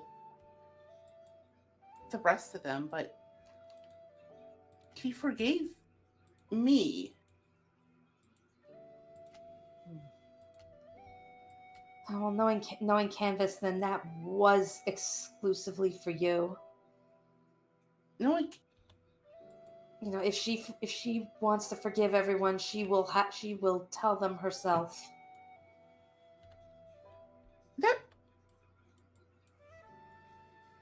That for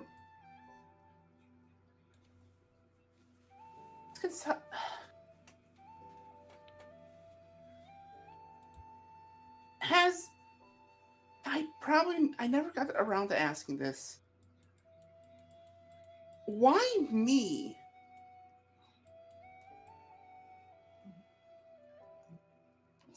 Honestly, I'm not 100% certain myself.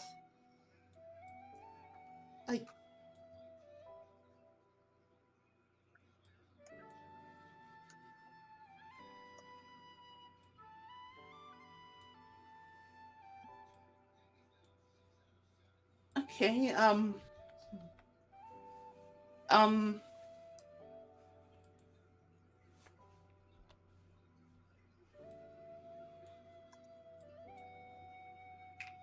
trying to find a way to ask about the word deer Mhm. because, man, that's still kind of catching you off guard. Right. God damn it, Boone. I mean, you're right, but god damn it, Boone. um.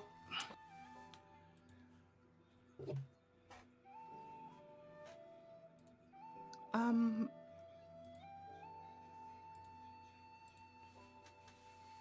Actually, I think I have an idea, but hey, Tilana, Yes. does she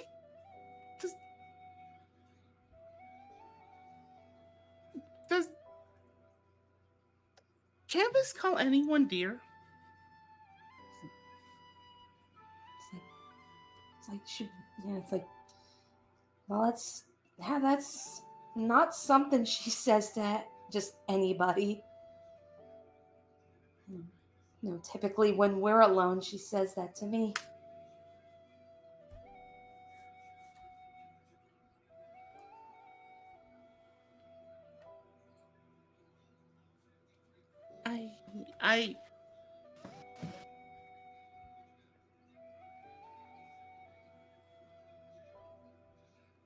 I I see.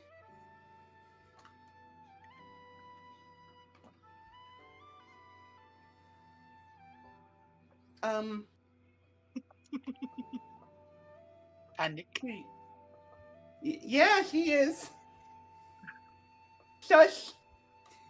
Yay, panic. Yay, panic. Um,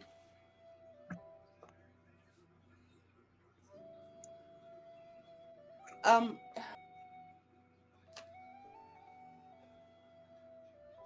if I should get back to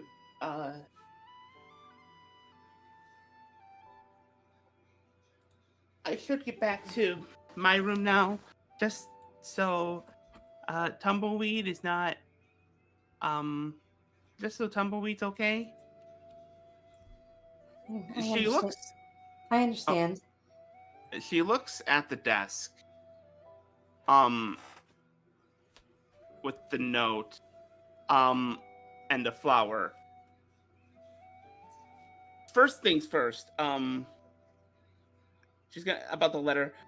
Yeah, that letter's a little outdated now, but has anything happened with the flower? It has been a couple hours.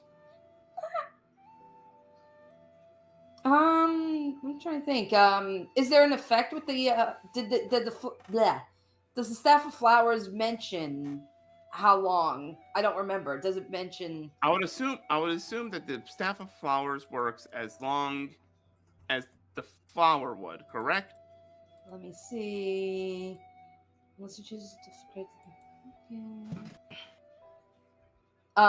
It's harmless, non-magical. It grows or withers as a normal flower would. Yeah, so I would assume a normal flower of its kind.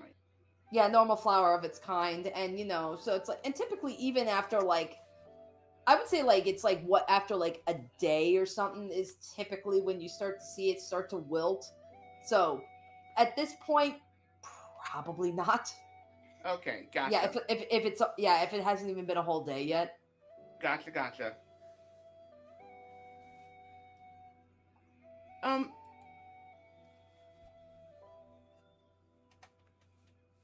Help she can. She's happy. She's happy it's still there. She's gonna turn back to Tilana and be like, definitely like. I do hope she's able to visit tonight.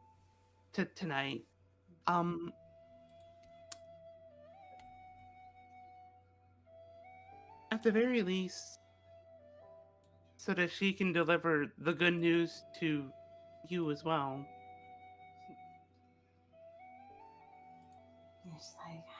He's like, I certainly hope so. I mean, I miss her terribly. But ultimately, at the end of the day, as long as she's able to find peace for herself and be happy, then that's all that matters to me. Yeah. Good night. Good night. And as she leaves and goes to her room, I want Betty to make a insight.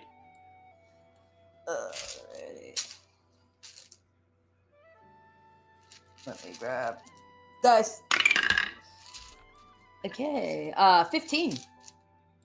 You know what? I'll say it passes. Betty can see blushing. Okay. Emma's face is clearly red. Yeah, so she'll see that. She's like, Are you okay?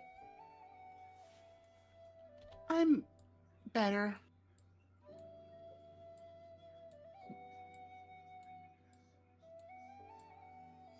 A little better.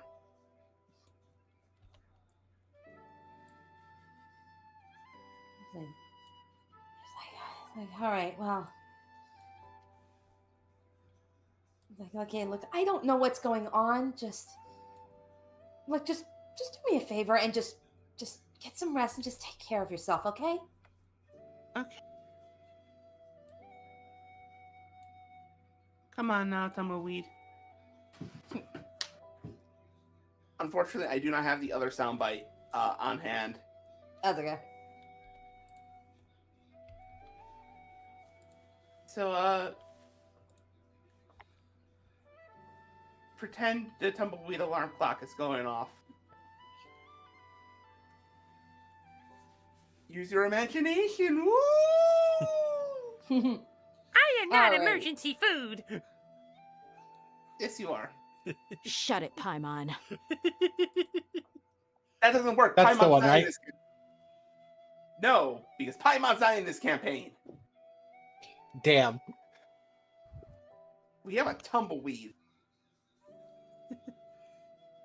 Alrighty. So before we dip out, there's gonna be one little scene real quick. So as you all situate and come in Strixhaven, time passes in Oh, shit. Eldraine. Time passes in Eldraine. So back at the cave where you have left Vrog's body, two figures approach. A wood elf and a hag. The two of them approach, and as they're just kind of looking at what remains of their comrade, they actually even notice at the base of the body there are some silver flowers that have been laid to rest. Oh. So both are starting.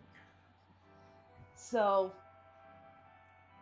that is where the wood elf, she'll walk up, she'll see these flowers, and she looks between the flowers, she looks at what remains of Vrog, she steps on them.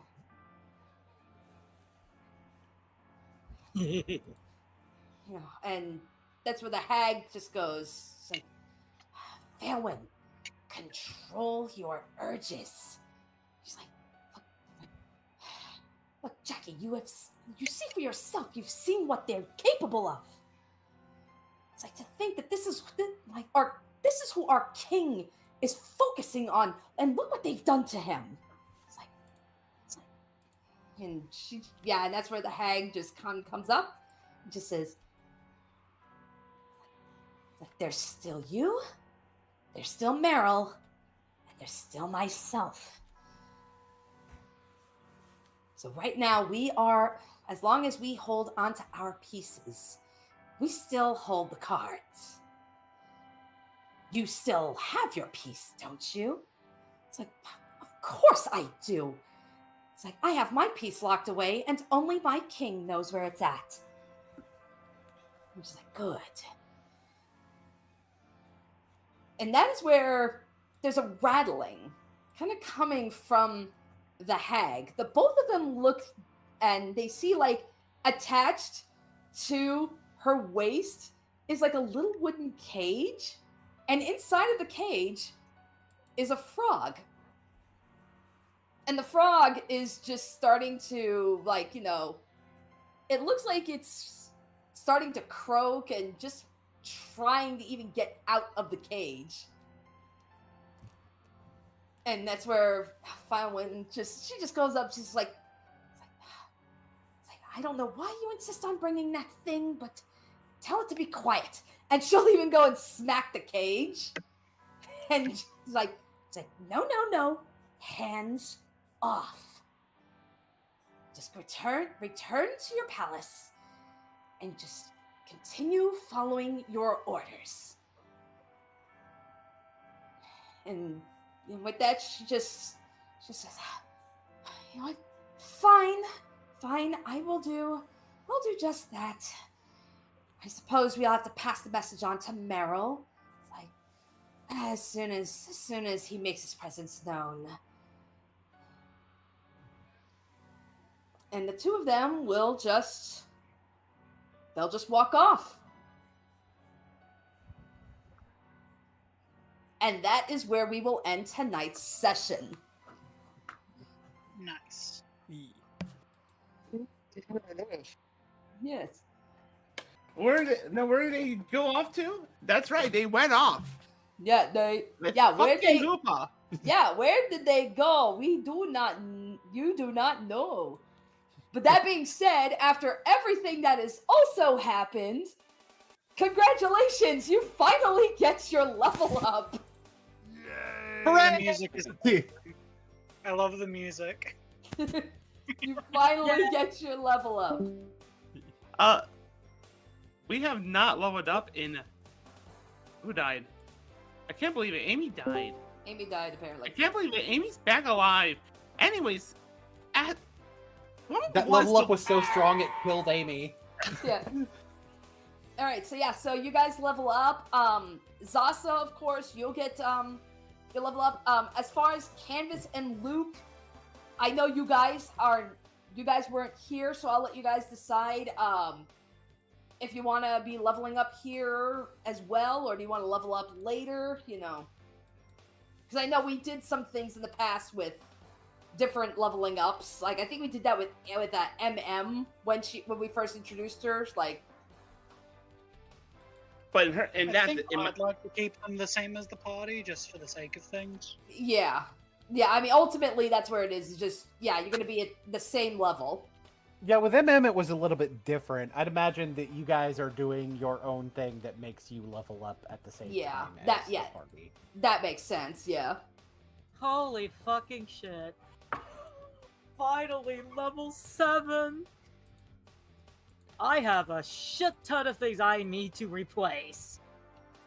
Oh, One yeah. of them being fucking Hoopa. 4th level spell. Oh, man. It is time for Pacifico to finally be able to cast 2nd level spells, bitches. Alrighty, so with that said, so 2 weeks from now we will see what the fallout from all of this 2 weeks from now in Strixhaven. So then this Saturday we'll be going back to Ravnica, and hopefully my internet will not fuck us again and we can actually proceed with the session instead of going like 15 minutes in and then it borked. Let us Let's- not Good have that night, happen. everybody. I blame the